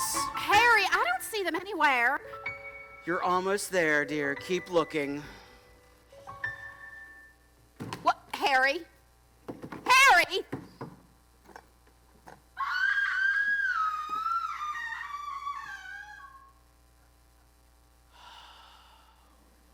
what a world. All that scheming and meddling and gossip she's peddling amounts to an outcome more deadly than any disease. Have you seen where Granny's gone to? I'm afraid you just missed her. She was here, but she's gone now. Though I'm glad you stopped by, darling. I need your signature on these papers. The ones we talked about, remember? Could I look over them for a moment? Be my guest. But what a bauble is a woman.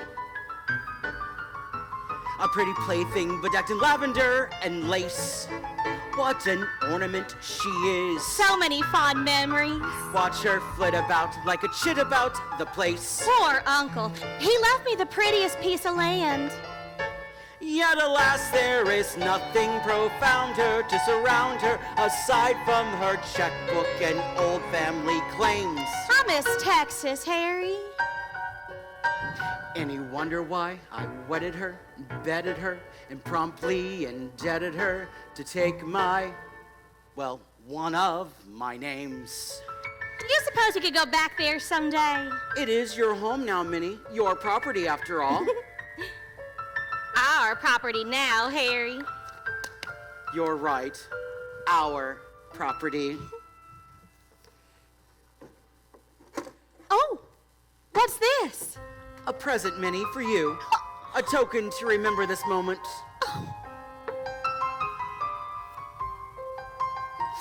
I love it. In short, what a paradox is a woman. So easy yet impossible to please.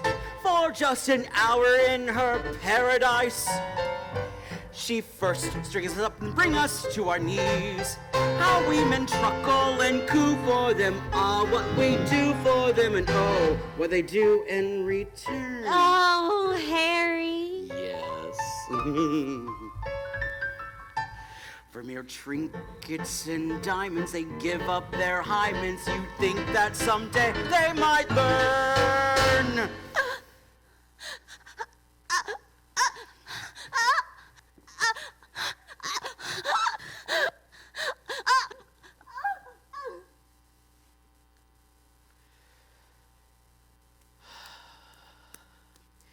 Like the bird of the mariner, and a word we declare on her, both a boon and a bane round our necks.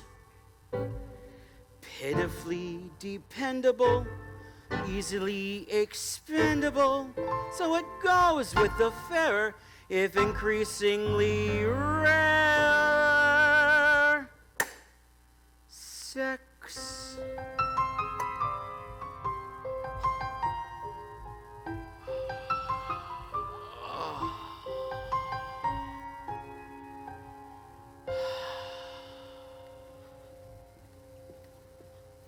Dr. Holmes.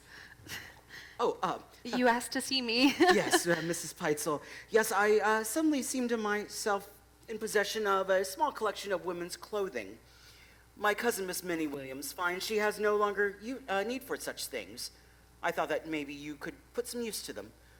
New outfits for your girls, perhaps. Do you mean it? Oh, that's ever so kind. Alice is growing like a weed these days, and Nellie just keeps tripping over her skirts. Yes. Do what you must. Cut up the dresses if you'd like.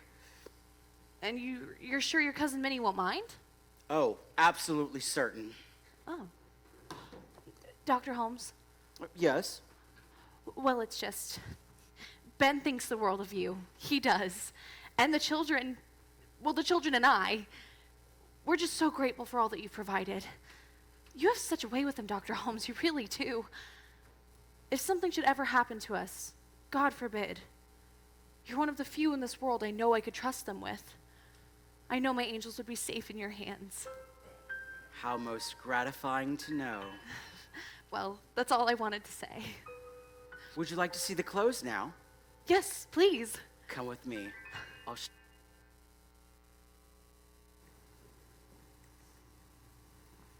And so the road to hell is paved with good intentions. Had we known back then, would we have been able to acknowledge the evil for what it was?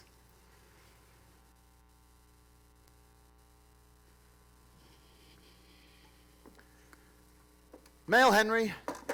Bill, summons, second summons, final warning. Oh. Ooh, I think this one's a check. Oh, I'll take that, thank you. Straight to the bank with this before that one changes his mind. And what about the rest of these? Henry, we can't keep dodging these lawyers forever. Au contraire, my good Mr. Peitzel. We play our cards right? Damn it, I don't know how much longer I can do this. Oh. Henry, I'm running out of excuses to use. And this morning, I swear I was being followed. Everywhere where I went, somebody's after me, Henry. No, someone's after me, Ben. I've seen him too. A shadowy private, no doubt hired by, well, one of those people. Why do you think I keep changing flats while I'm in the city? Mr. Campbell? Mr. Campbell. I feel sick. I wish I were dead.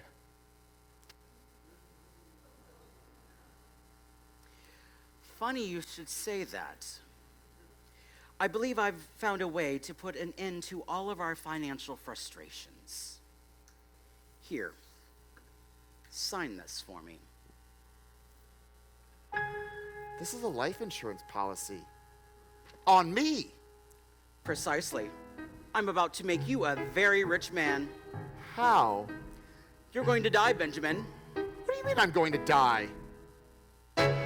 What a shame. Shame? About that upper story. The hotel. You know that no one's ever stayed the night. I know. So? So we'll stage a little larceny and fake the flames of arsony. I reckon we'll collect a little dough. Burn the building. Henry, have you gone mad? Oh, it's only the one level. I'm certain the tenants downstairs will be fine. Besides, we have to clear our tracks in preparation for the second phase. What second phase?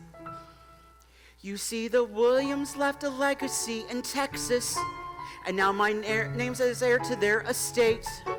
And with the stake to make this paperwork's a nexus, and with the exposition ending and our mountains payment pending, it's time to say goodbye to Shy and relocate. Relocate how? By dying? What? Oh no, Ben, you're getting ahead of yourself. It's a money-making scheme like all the others. We'll get you set up with an alias to boot. You'll fake your death, we'll get the cash, use some cadaver from a stash, and then you meet me and we'll divvy up the loot. You want me to fake my own death? You and Carrie just had a new baby. What does that make now? 5? With your cut of the profit, that would guarantee you $1,000 per child. Think about it. And don't you worry your poor head about the children. I made a promise to your wife to lend a hand. She'll have the eldest and the baby. I'll look after all the rest. You'd really do that? Of course I would. A loyal friend unto the end, Ben, for 10 grand.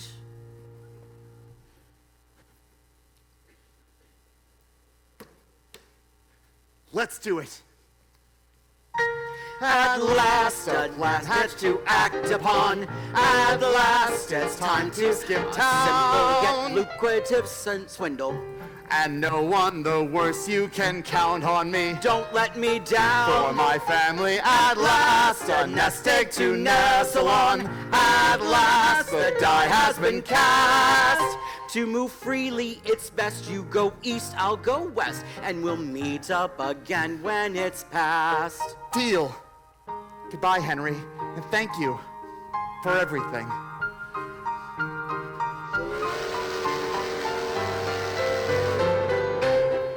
Henry, come along, my darling. The train is leaving. You are the kindest and sweetest. My new lady by my side, hand in hand we'll glide in a bliss unsurpassed. As long Georgiana. And as for Benjamin, in Feely, I really feel he'll have blast.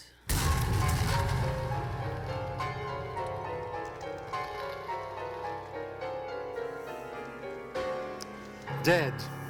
Not presumed, not replaced. Dead. Found on the floor of his rented office space, burns all over his body. The good people at Fidelity Mutual found this so dubious that they hired Pinkerton agents to seek out the sole beneficiary of the deceased, one Henry Howard Holmes. Holmes had attracted enough attention for himself out west that he had spent some time in jail. But they caught up with him back east, arresting him in Boston and bringing him to Philadelphia. This, ladies and gentlemen, this is where I join the story.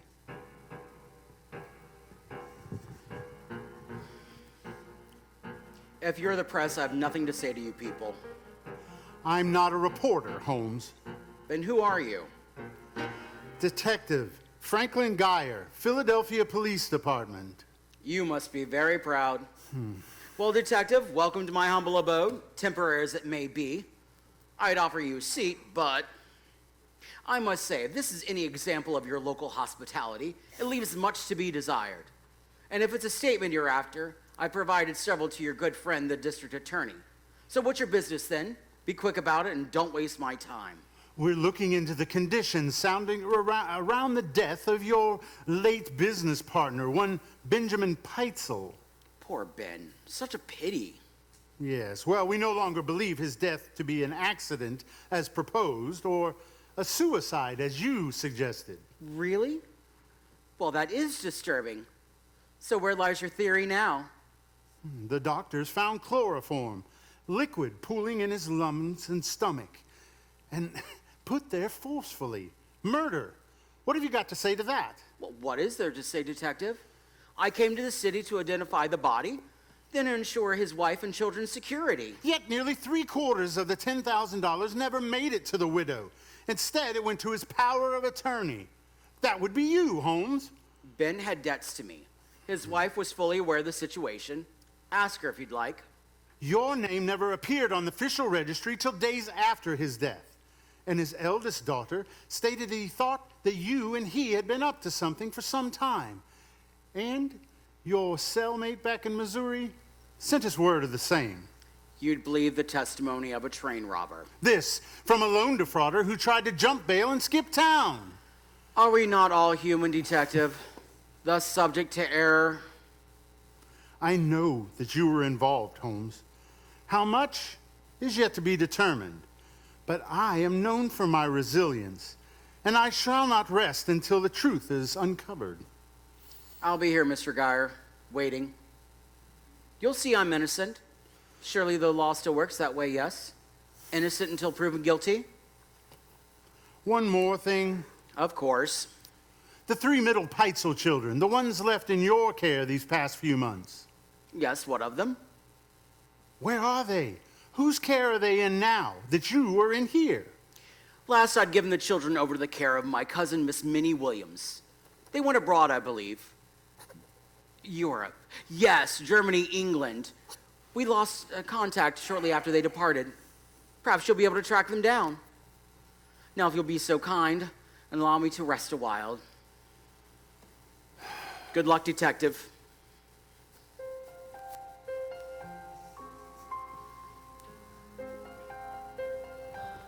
Well? You were right. He's proving to be obstinate. His story continues to change. So what now? What now? I have no idea.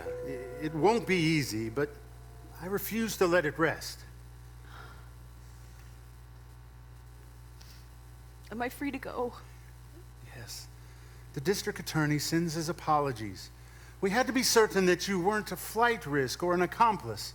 We only hope that you can begin to understand. Thank you. Desi. My poor Desi. Detective, what's become of the others? Your eldest daughter and the baby have been well cared for and are in good hands. That I can assure you of. But 7 months without their mother or their father. Go on, Mrs. Peitzel. What remains of your family is still waiting for you. Bring them home to me. Please. I will do my best.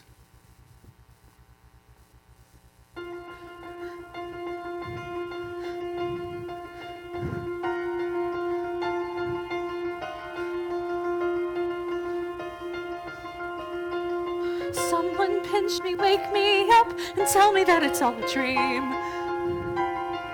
This whole ordeal cannot be real. If so, I know I'd scream. Here I stand in no man's land with hope, my only friend. My husband gone, my little one's lost. The time flown by, the miles we've crossed. What have I got to show? Where do I go from here? Miss Peitzel, there you are. Please. Do you have a few moments for the press, please? Mrs. Peitzel, anything you can add? How are you feeling about your newfound freedom? Do you feel Holmes was in any way responsible? Any further news about the whereabouts of your children? Do you feel your husband's death was an accident? I would not put it past the man for all he's put me through. Though it's also true, I cannot hide the hate for him I feel inside. I will not let him take my pride like he took my family too. What am I to do? These are the times that try the soul, that pull us apart till we break. From worry and travel, I may just unravel, but still there is too much at stake. You ask for a statement, here's my reply. I'm worried and fear I've been blind. Holmes would do anything. He's lied to me, and he cheated me. And I would not trust the things he said. For all I know, he's killed them dead. I let that man inside my head. Now I'm going out of my mind. Miss Peitzel, wait. Miss Can you Peitzel, please, We just- still have... Mrs. Holmes. Howard, officer. Mrs. Georgiana Howard. District Attorney Graham. Oh, forgive me, Mr. Graham. I didn't realize. Nor I. You call him Howard? It's a long story, but yes, that's my poor Henry you've got locked up in there. As requested, the rest of his things. Please be sure to let him know I was here. Of course. Thank you for your cooperation, Mrs. Howard. Mrs. Howard. Mr. Graham, Henry is a good man, a kind man. You are holding him falsely. I know this with all my heart. We have not been married long, but I have toured the nation with him, spent my nights beside him. He is an honest person, Mr. Graham. I have every faith that you'll come to learn this for yourself, and in the end, you'll send him back home to me. We shall see. Good day, Miss Howard. Good day, Mr. Graham. An honest person. These are the times that hurt the heart, that bury us deep in our woe. But now that you're back in my arms, little one, I'll never again let you go. Dyer, come in here. Come hell or high water, I'll hold you so close that the tears we have shared will run dry. You know what to do. Keep me posted. These are the times that shake the faith, that tries our endurance in spades. A modern-day martyr, a Job all her own. I beg you, Lord, don't let me face this alone, and give me the strength to confront the unknown. S. Graham, Philadelphia, 28th of June. Here in Ohio, locals have positively identified Holmes and the children. From photographs, a neighbor having observed Holmes and the boy at a nearby house rented September last. While many questions still remain, this initial discovery renews my spirit. The papers lie, I know they'll try to come between us two.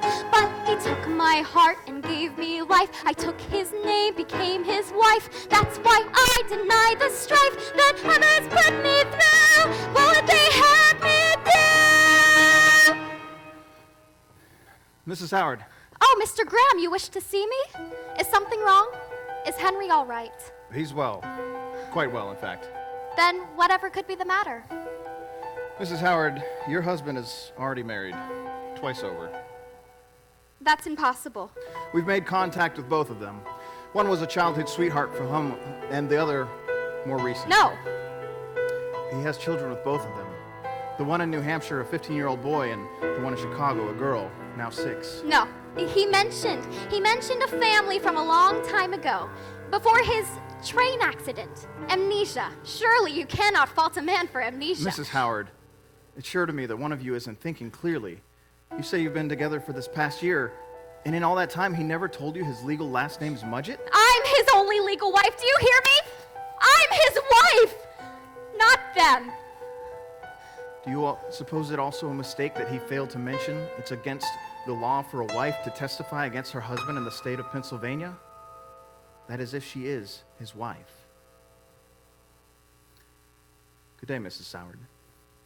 Or should I say Miss Yoke? Someone pinch me, wake me up, convince me this is real.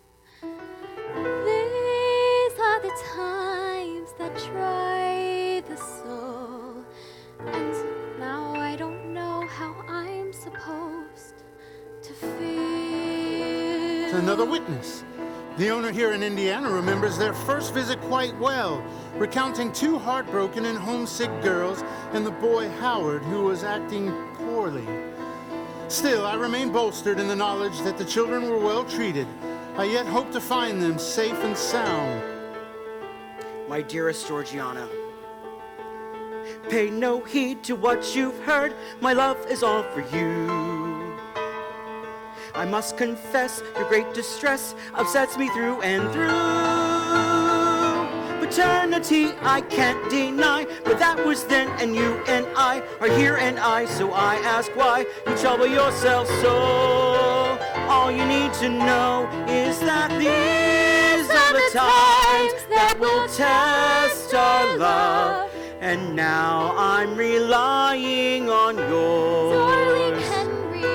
Gossip is cheap, don't believe all the lies.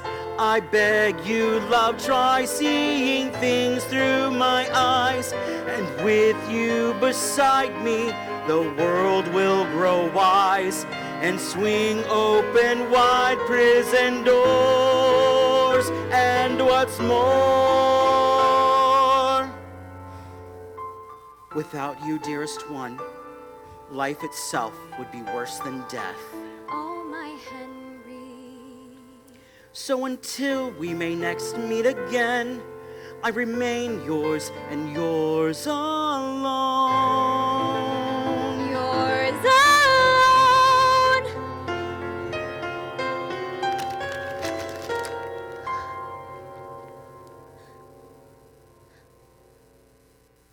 These are the times that will test our love.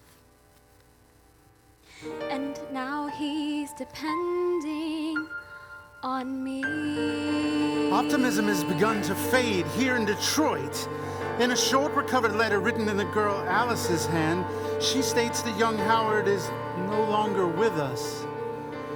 If this is indeed the truth, then it's safe to say I've never seen the like. Why would a man with a child at his hand be determined to do the boy in? Was he harboring secrets or hatred so great he could not escape sinning or sin? Sure, the fraud and his lackey had motive, but then why were the children involved? We must not lose our metals till all the dust settles and finally this case has been solved. I will not give up on them. I will not give up. Do you hear me? Never give up. Dr. Holmes. Ah, Mr. District Attorney, to what do I owe this pleasure? See, you've gotten this morning's papers. I have. And have you seen today's headlines? I take it that as a yes. How horrible. Those 2 young Peitzel girls found in a shallow grave beneath someone's floorboards in Toronto. Now what kind of hideous creature do you suppose could do such a thing? Well, I think you know the sort quite well. If you're referring to my cousin, Miss Minnie Williams. No, not this again. Do you honestly expect me to believe such gruesome acts were committed by a woman? Poor girl must have fallen in with the wrong crowd. Where's your sense of decency, Holmes? Of humanity? Mr. Graham, I'm a student of medicine. Humanity is my profession. Mark my words, Holmes. Dr. Holmes. We will find evidence against you. And not just for insurance fraud. You will be found guilty of the death of Benjamin Peitzel. And I will personally see to it that you swing.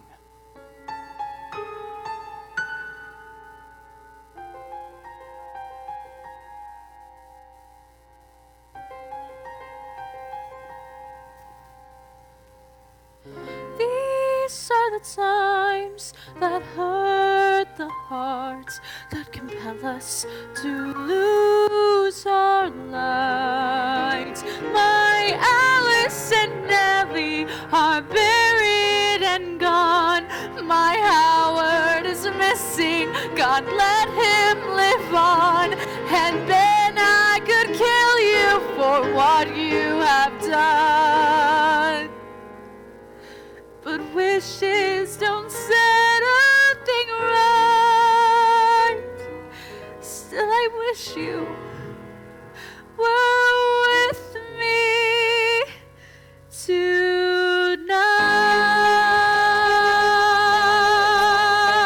Question for you, Mrs. Howard. One question, just one. But do you repeat the tragic news from Toronto? Oh, and do you think your husband is in any way responsible?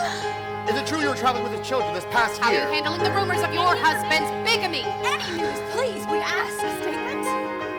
He's been the greatest husband a woman could have. Mrs. Howard! Let me finish! I don't understand why I bother. I know that none of you care.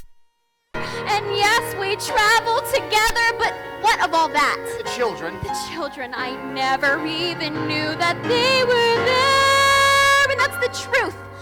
Do I pity them? Yes, of course. And I mourn for their grieving mother. But don't for a moment assume that I knew his plans. So let me stand by the man as long as I still can. I have nothing else to say. I can't answer you. Mrs. Howard, please, one more second. Please, let me details about traveling.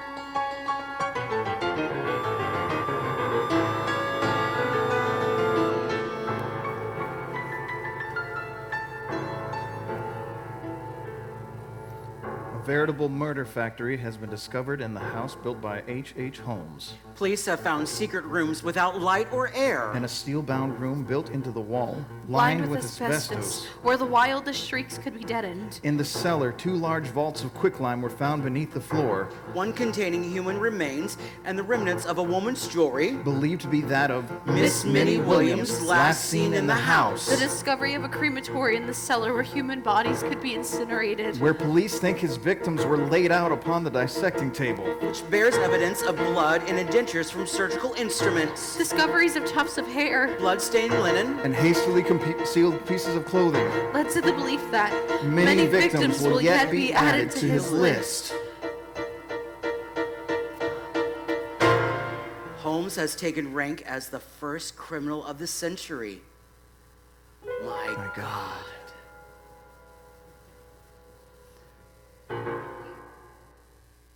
Dear one, I'm not going to touch you. I wish you wouldn't. What's the matter? I haven't seen you in over a month. Is it true? You've chosen to plead guilty.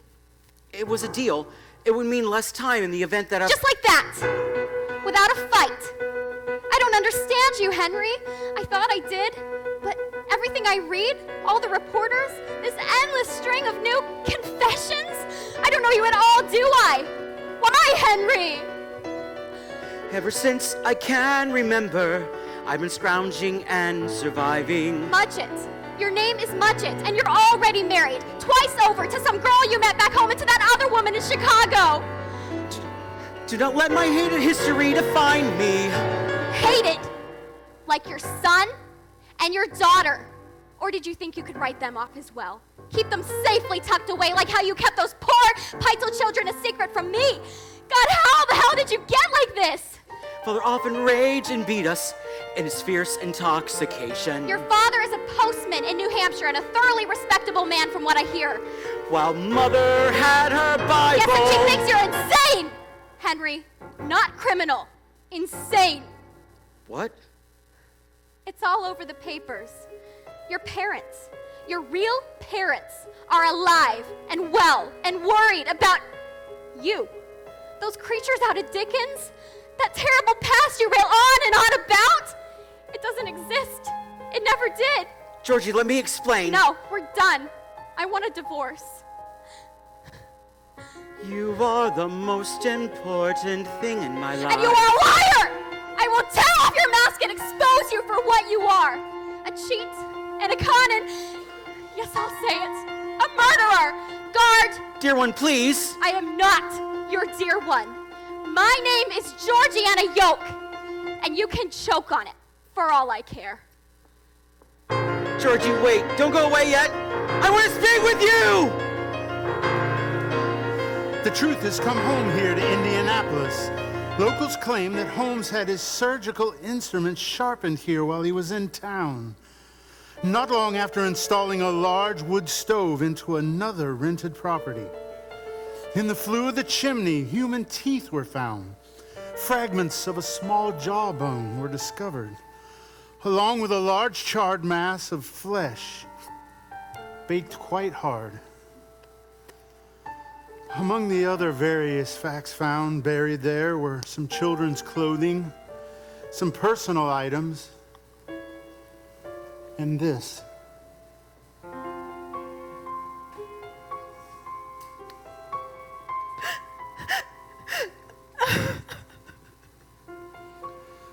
Mrs. Peitzel, Carrie, I am truly sorry.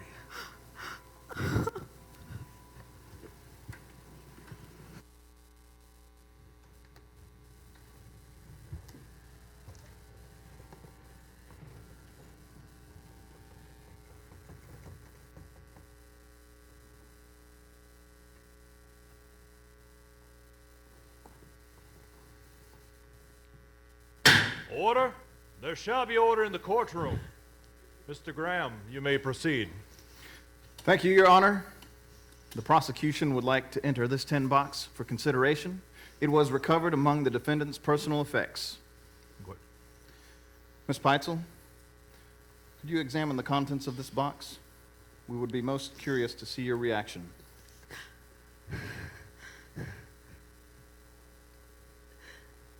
Letters. It's full of letters. And could you tell us whose handwriting is on those letters?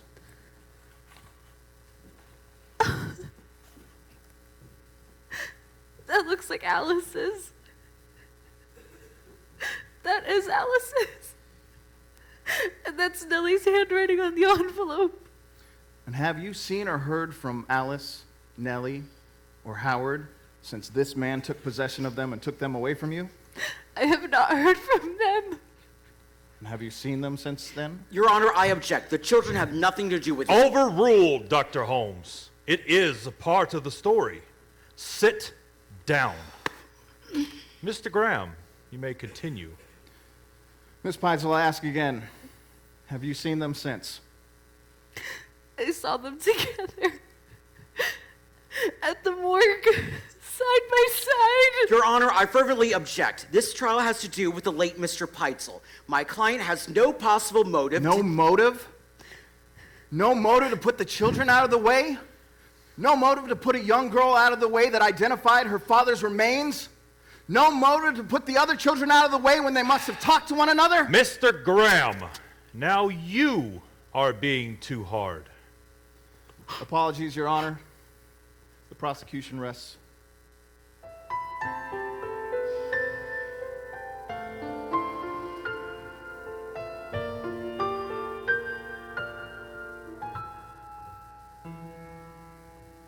Henry, it's murder.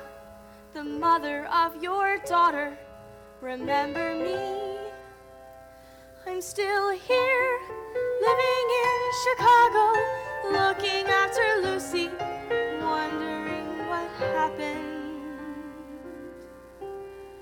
All the while waiting for a word, for a signal, for a sign from what could have been the love of my life. Now I'm just that murderer's wife. There's nothing left of me. I'm a victim all my own, and it seems I'm not alone. Will the defendant please stand before the court? Herman Webster Mudgett, the jury's found you guilty of the murder of Mr. Benjamin Peitzel. Do you have anything to say as to why the sentence of this court should not be pronounced? I have nothing to say at this moment. When you came into my world, you filled my days with such adventure. And as far as I could see, as long as you were there with me, I thought I'd never want for more. I will never understand a man like you, Mr. Mudgett. The sanctity of life is understood by all of the civilized world, sir. And in your perversion of power, you played at the Almighty. You destroy other than to create. And I fear that we may have just touched upon the surface of your depravity. Somehow you kept me in the dark. You never let me see the monster. To think of all the souls you buried, and now these others claim you're married. Did you take me for a whore? No, I was your tiny little housewife, while you satisfied your bloodlust and libido. You were always calm and kind, if I had only known your mind. But how could I have known? I have nothing else to say other than what is contained in the opinion I have just read. There remains nothing else for me to do but to proceed and pass the sentence from which the law has imposed, and that is for you to be taken hence from the place from whence you came, and from thence to the place of execution, and there hanged by the neck until you are dead. May God have mercy on your soul. Court is adjourned.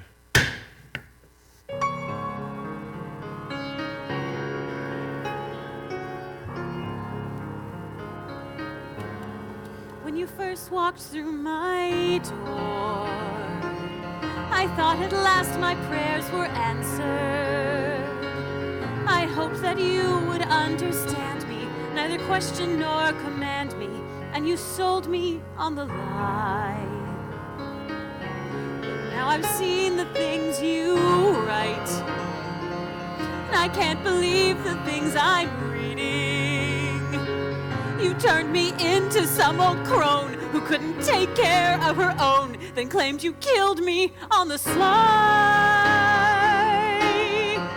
Now thanks to you, I'm nothing more than just a footnote in your sad and sordid story.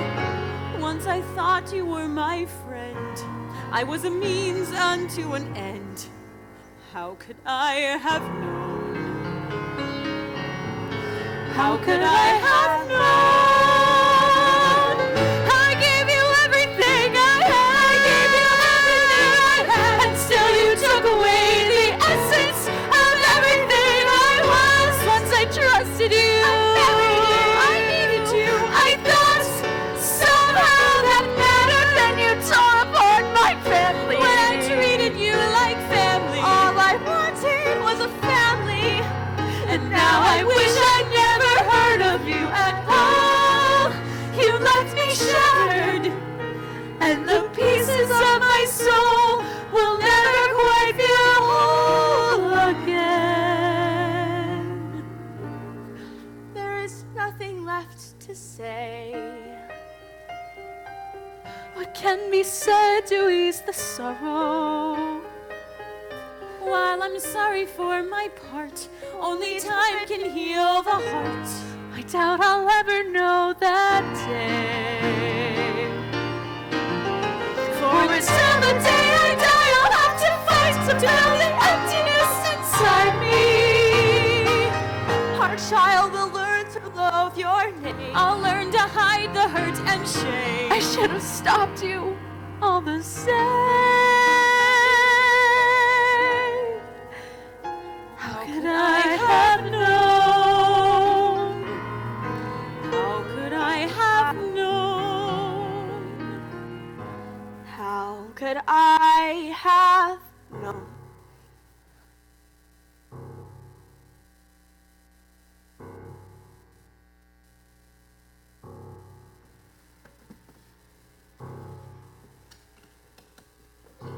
Dr. Holmes, which do you prefer?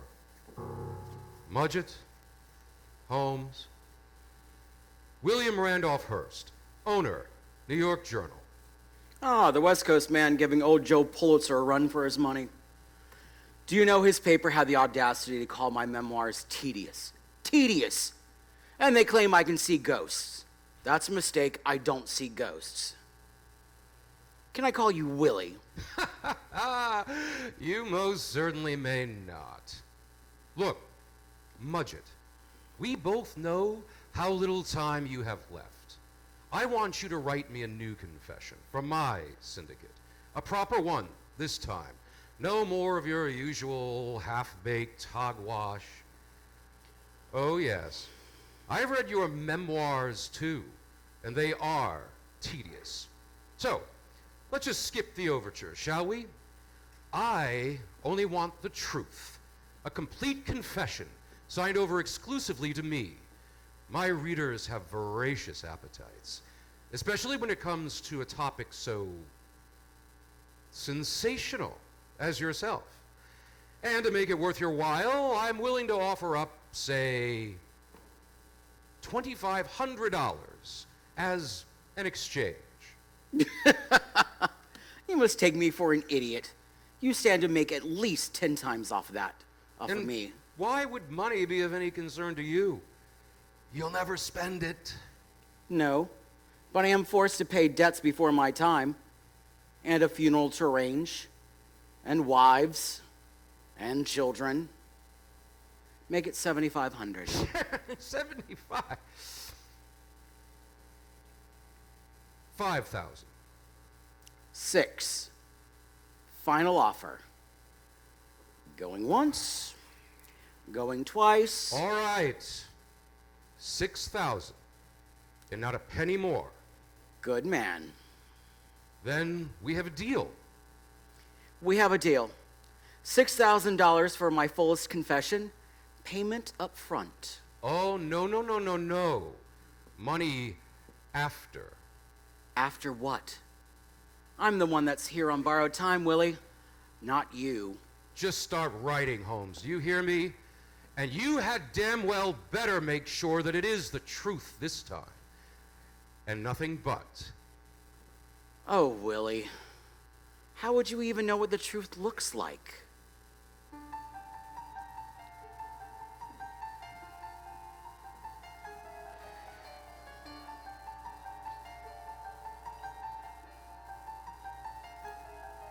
You want the truth, Mr. Hearst?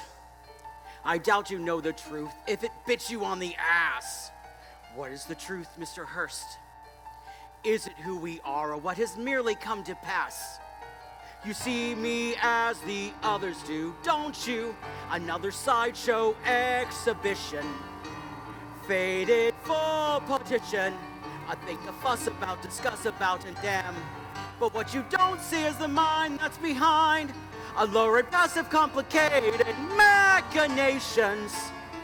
A mix of genius and frustrations that have made me who I am. No, instead you want to scoop, Mr. Hearst. Another bit of tripe to match the hype we've come to see. Very well then. Since your readers want a beast at the least at his worst, Mr. Hearst, and it seems they set their sorry sights on me, I'll acquiesce in your request and I shall give them nothing less, for the world demands a monster, then a monster I shall be.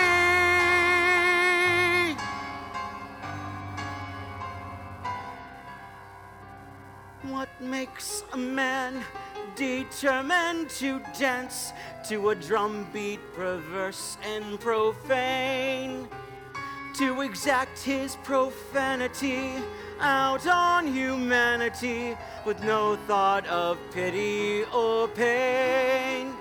You can blame it on nurture or nature, or on anger and arrogant pride. But your logic will fail you the minute I tell you I was born with a devil inside. Yes, I confess, I couldn't help it, not even if I tried. As intellect is driven to ambition, as a poet to his poesy is tied, so my murderous obsession was a matter of possession. My destiny was not to be denied. For the great adversary himself stands by my side. It was the devil. The devil made me do it all. From the instant I was ushered into being, bawling, wailing like a banshee at the moment of my birth, he was waiting for me, willing me, and beckoning me onward to attain my tainted place upon this godforsaken earth. So provoked by his malevolence and dark satanic sponsorship, beneath the burning visage of his unrelenting gaze, he awakened an affinity to rage against divinity, evoked an inclination of a dark determination, while he spoke to me of cruelty, unhuman and unnatural, while the bright infernal flame of which has blinded me and guided me, lighted all my days. For he's with me, always with me. Why, even now I assume his very likeness. Can you not see how my countenance has changed? Feel the growth upon my forehead sprouting into horns my horde, as the master and the pupil are exchanged. And what is left is something darker and deranged. This is what she wanted, Willie. Well, isn't it? I know your type. You like sensation. Doesn't matter if it's honest, just as long as there's a shock. So go ahead and write up a sensation. You can feed the hungry masses while you bleed them other dimes. Weigh the murderer in front of them, proclaim the end of times. But who cares if it's the truth or if it isn't? There'll be no way to prove it when I'm gone. You'll get your sales, I'll get a mention and some national attention. What a way to let a legacy live on. Did you think I'd play the penitent? Did you assume I'd fall apart when I have nowhere left to go from here? Why shouldn't I put on a show from here? Don't you know I have no regrets? Absolutely no regrets. No, I have no regrets for anything at all. At last, the demon has been released. At last, there's no need to hide. Elizabeth, you were the stupidest woman that I ever knew. Myrta Belknap, so hopelessly foolish I couldn't believe you could be that naive. What a harlot is a woman. How she turns on her men without a thought. Isn't that so, Mrs. Connor? Julia, you and Pearl both deserved what you got. Am I wrong? There was a method to my madness after all. Wasn't there, Benjamin? Carrie, Alice, Nellie, Howard, look at the modern monster out and on display. Cinema flair and hip hooray. Pride of the USA and Minnie, Nanny, you! Yes, you. I see you staring at the monkey in his cage. Come beat the bars and make him dance. Another spectacle to suffer on the stage, to ease your guilty conscience with an antagonist to gauge. Poke him, prod him, mock him. Now's your chance. Look me in the eye. Go on, do it. You want to put me in my place? Hurl your churlish epithets towards me. If you condemn me, you should do it to my face. You think you're safely seated out there, don't you? I could reach right out and touch you if I tried. I could gut you like a piggy if I wanted to. And who would dare defend you when you died? In my hands I've held the power over life and death and living. Never once reduced to cower in this shit world unforgiving. I have lived my life completely, having done just what I planned. And don't you dare to call me heartless when the heart inside me rages. You who are doomed to obscurity, why my chronicles filled the pages. You think you understand me, you should know yourselves as well. Let he who is spotless cast the stone, let me live in sin and if I atone, it'll be up to me and we'll see, only time can tell. For I have had life, I have lived my own life, so go and live your own life, and I'll see you all in hell!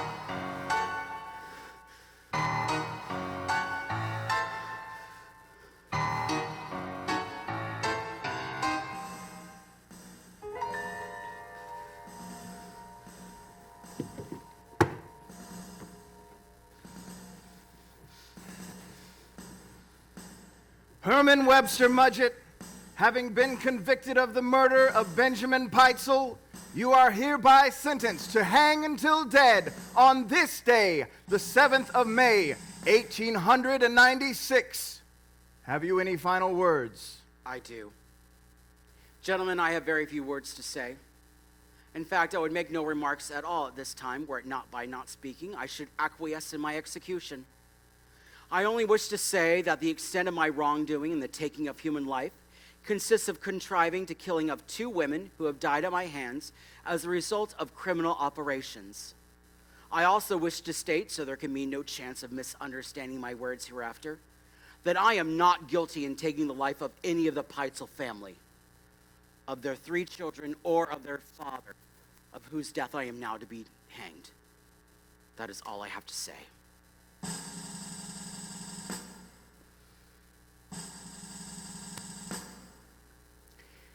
Take your time, Mr. Graham. Don't bungle it. Are you ready? Yes. Goodbye. Goodbye, everybody.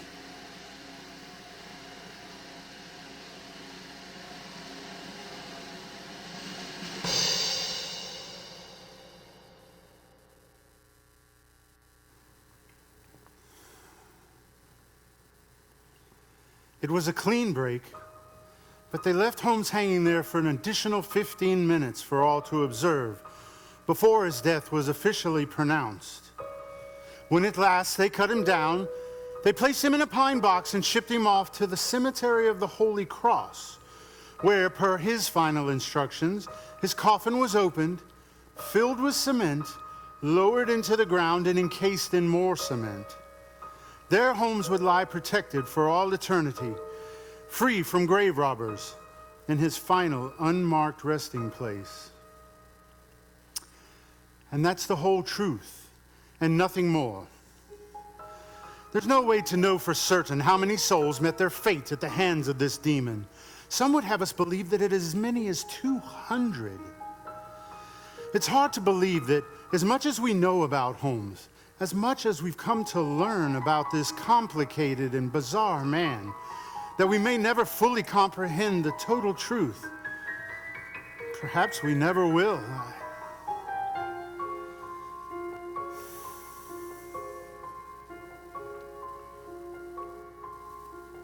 So let's leave him here as a marker in time, a reminder of innocence lost. That his story persists and that evil exists. Such knowledge must come at a cost. The ilk of his kind are among us. Too often in plain sight they hide. the devil is mental, charming and gentle, and that could be him by your side. Do not let a sweet countenance fool you. You may not know the bee by its sting, but once bitten and burned, it cannot be unlearned. The mind is a terrible, quite often unbearable thing.